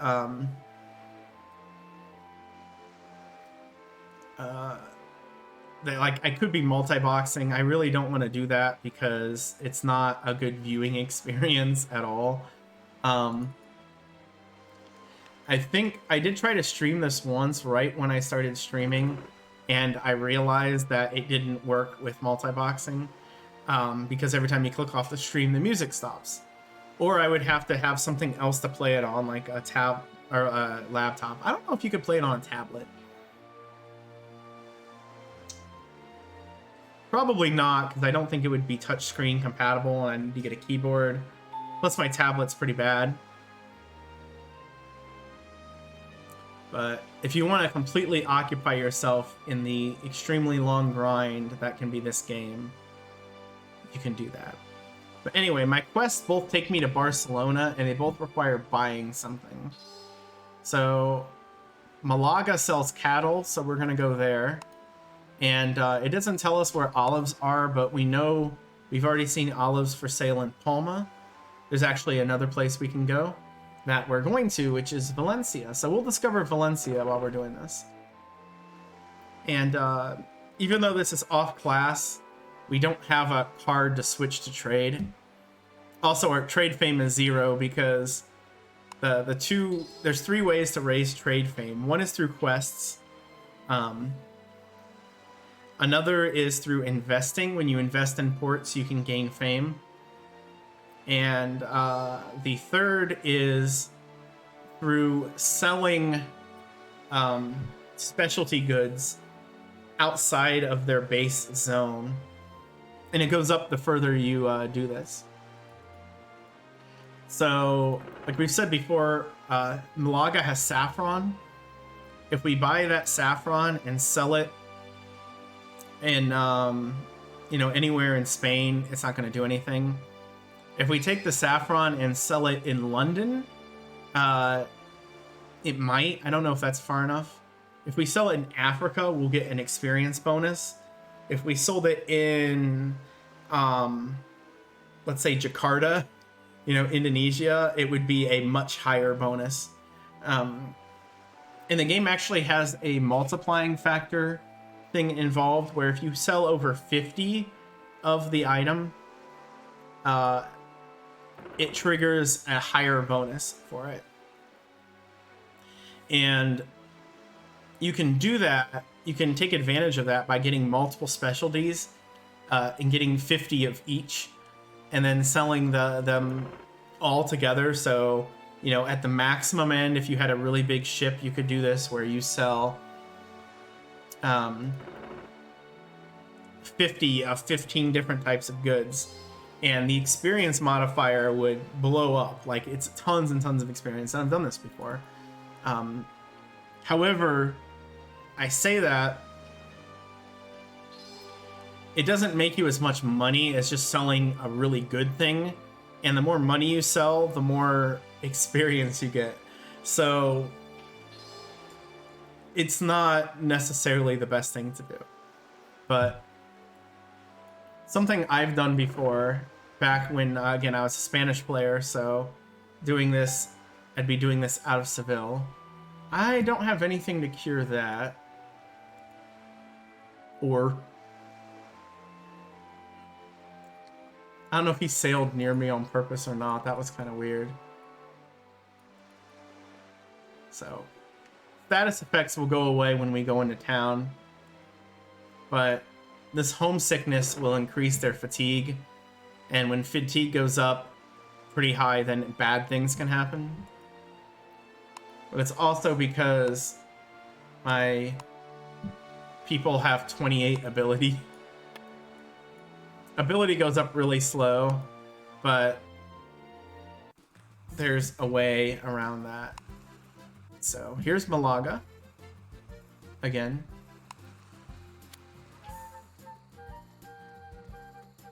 Hello, Market Keeper.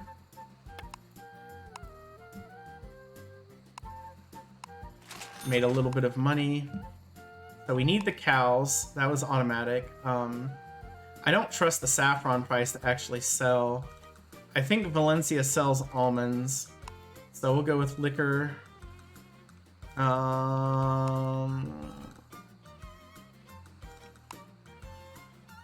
We'll take a chance on the cheese and garlic. But around 120% is when you want to be like, maybe I shouldn't buy that anymore. When the market rate gets that bad. So, you treat the sailors. Oh, no worries, Ruse. Is it Ruse or Ruse? I'm assuming it's the first, but if I'm wrong, let me know.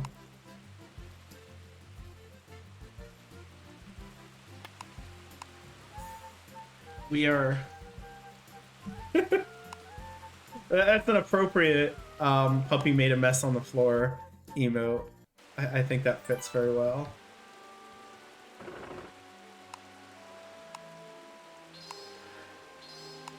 Ruse? Okay, we'll go with that. And yeah, what I was talking about before about like being able to do other things while playing this.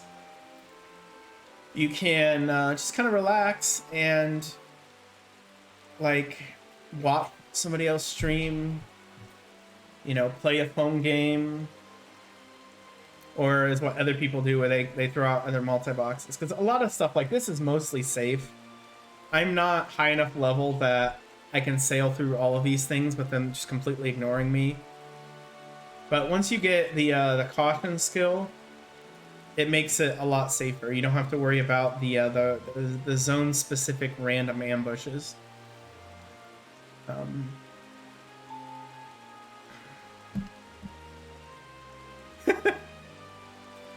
Dookie, hate to see it. Yeah, that's what puppies do. I've thought about getting an animal, like if I wasn't allergic to something, but I don't know. It'd be hard to do these 6.5 hour speedrun streams with an animal. I'd have to take care of them. Probably.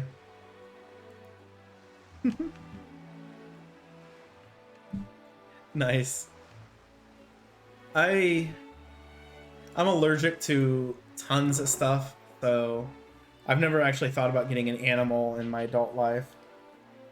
That, and I always kind of think about it, and I remember my brother, well, my mother has inherited some animals from my brother.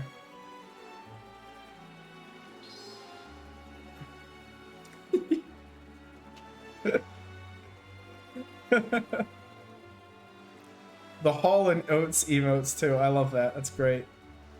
That's a good combination. So I've had enough money that I could buy another ship, but I don't have a lot. But I think I get a free ship if I keep doing school stuff.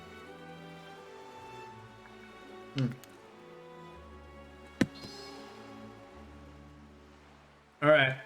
Time for your ASMR pleasure.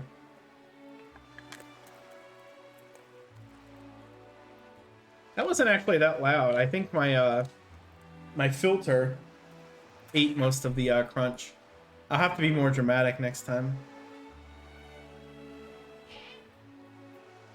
And we're about to discover Valencia.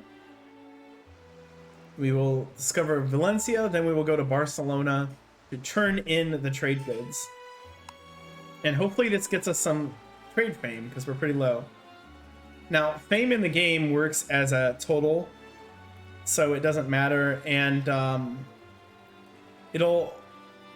there's some things that early on fame matters for, and then there's a lot of things later on that fame matters for.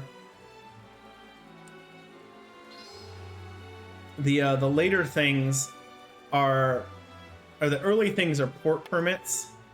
That person just flew by me.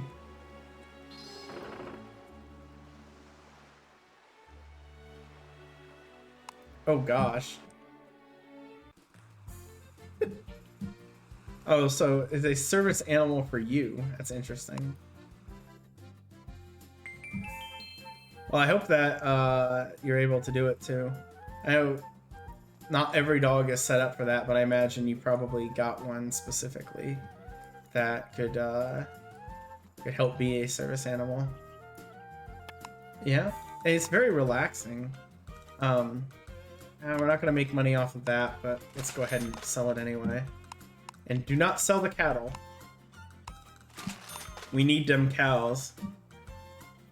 I should have one cow left over. I can give that cow to Synthpop.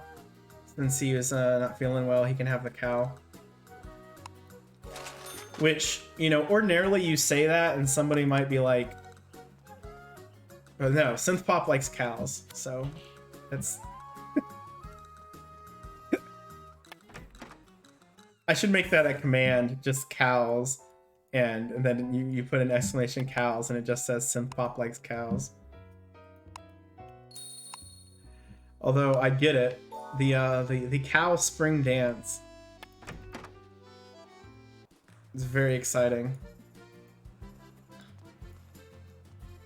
The milk will still be free.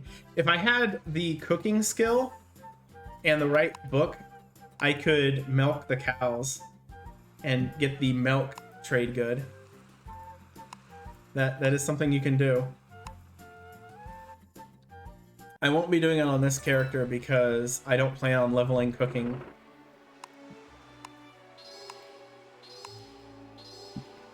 The milk will still be soy. I mean, I don't know. I don't think soybeans even exist in this game. If they do... Yeah, I don't think they even exist.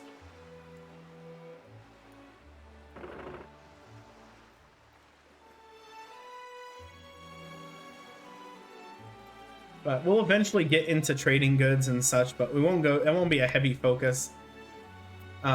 Looking at the skill tree, like we will get accounts. Probably won't worry about any of those. Won't worry about cooking. We will get storage and management skill. Management skill is weird. Hey, steering level 2, which I got by not turning. Nice.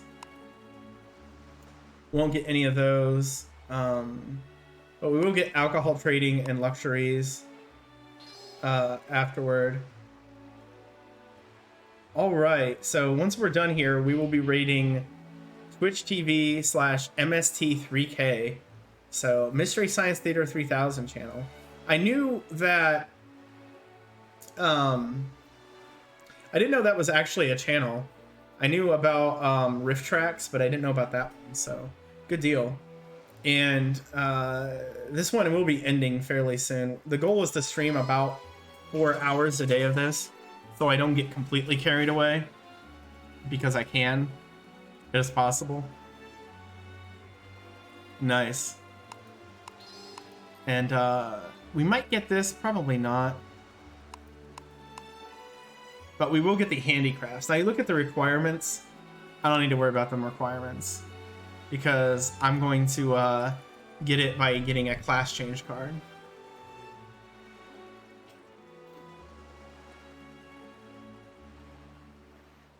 And here we go. Sail to Barcelona.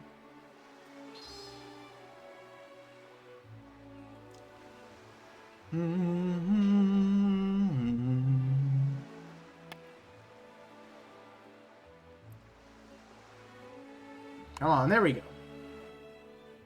Oh, right. Well, one, I kind of assumed the 24/7, but two, I was going to do that anyway. Part of the stream plan going forward is to do this sort of thing in the morning, and then to take off the afternoon, and then to come back later and do something more serious. So the plan is actually to do another one of these tomorrow, but not Sunday, and then we'll see. But the current plan is Friday, Saturday, and then Monday, Tuesday, Wednesday. So I'll be taking Thursdays and Sundays off specifically for this game. Now, I might still play it, but I won't stream it. If I play it, it'll be doing like minor things that I don't think would be interesting at all. Like anything that involves multi-boxing. and possibly trading goods or just sailing to a more interesting place. Well, it might be interesting for me to, and by that I mean like to Europe or something, like Northern Europe. Not, it would actually probably be interesting to see me sail across the ocean, because I'll be a nervous wreck when it happens the first time. All right, we gave him the cattle. Okay, and now we give him the olives. So we just gave him the stuff, and that's all I had left. What do we want to buy? Honestly, the prices aren't that good, so zoom right in on him. What happens? I hit escape. Look, he's looking at us. Now he's not. No, because I don't have it. I don't have a Switch, and I don't have any plans for it. But Super Mario Maker stuff, like I enjoy the people who like that stuff, but that's not my thing. I'm not good at platformers generally, and yeah, it's not the sort of thing I do. If you notice that a lot of what I end up streaming tends to be a little bit more obscure. I should do some more stuff that isn't, but we haven't really got around to it. Anyway, that is it for today's Uncharted Waters Online playthrough. I hope you enjoyed it.